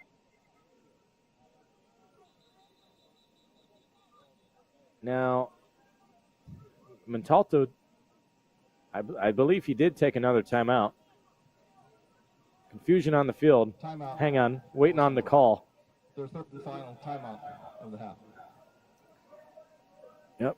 Coach Montalto did take a timeout. We're going to just keep it right here since we're getting close to the end of this game. And this shouldn't be an extended timeout. This is just a timeout to save the clock. 31-20. I'll be honest, I am surprised that Coffeyville went out in victory formation there. I figured that they would try to go for at least one more 1st down. They have possession of the ball. They can do whatever they please. But you saw their quarterback. He took 2 steps forward because he needed to milk another 2 to 3 seconds off the clock to be able to seal this thing in 3 plays. Chris Arvizo. And Triton defense was not a fan of that. So 2nd and 11, clock stopped at 1:17 to go. Tritons with no timeouts remaining. They can take 2, well, they should be able to take 2 snaps to close this game. Let's see. Again, he takes an extended leap forward. It'll be 3rd and 13. And, yep, that will seal it. That will seal the game tonight. Just taking one more snap. I tell you what, though, Tritons, they didn't go down without a fight. They played hard to the very end. This will be their 1st loss of the season that is not within 1 possession against a very strong Coffeyville squad who had their number on defense. As previously mentioned, Coffeyville, especially with last year at homecoming night, Coffeyville was oh so close to upsetting the Tritons last year. And they do it tonight. But I tell you what, that's just another chapter in the history books because they'll see each other again. And hopefully next year, depending on how the schedule lines out. And if that happens here at Dodger Stadium, oh boy, I will not wait to be able to call that one. 31-20, the band, the cheer and dance team will send off the Tritons one more time on homecoming night. Again, a big thank you to all who came out in support of the Tritons on homecoming night. It was a fun one to call. I appreciate you all for tuning into the broadcast tonight. Coffeyville takes this one on the road, 31-20. In the meantime, We're going to be signing off. Before I go, a big thank you as well to Rusty McNeil from back in the production truck as well. Until next time, we'll see you next week. I'm Hank Ambrose signing off from Triton Nation.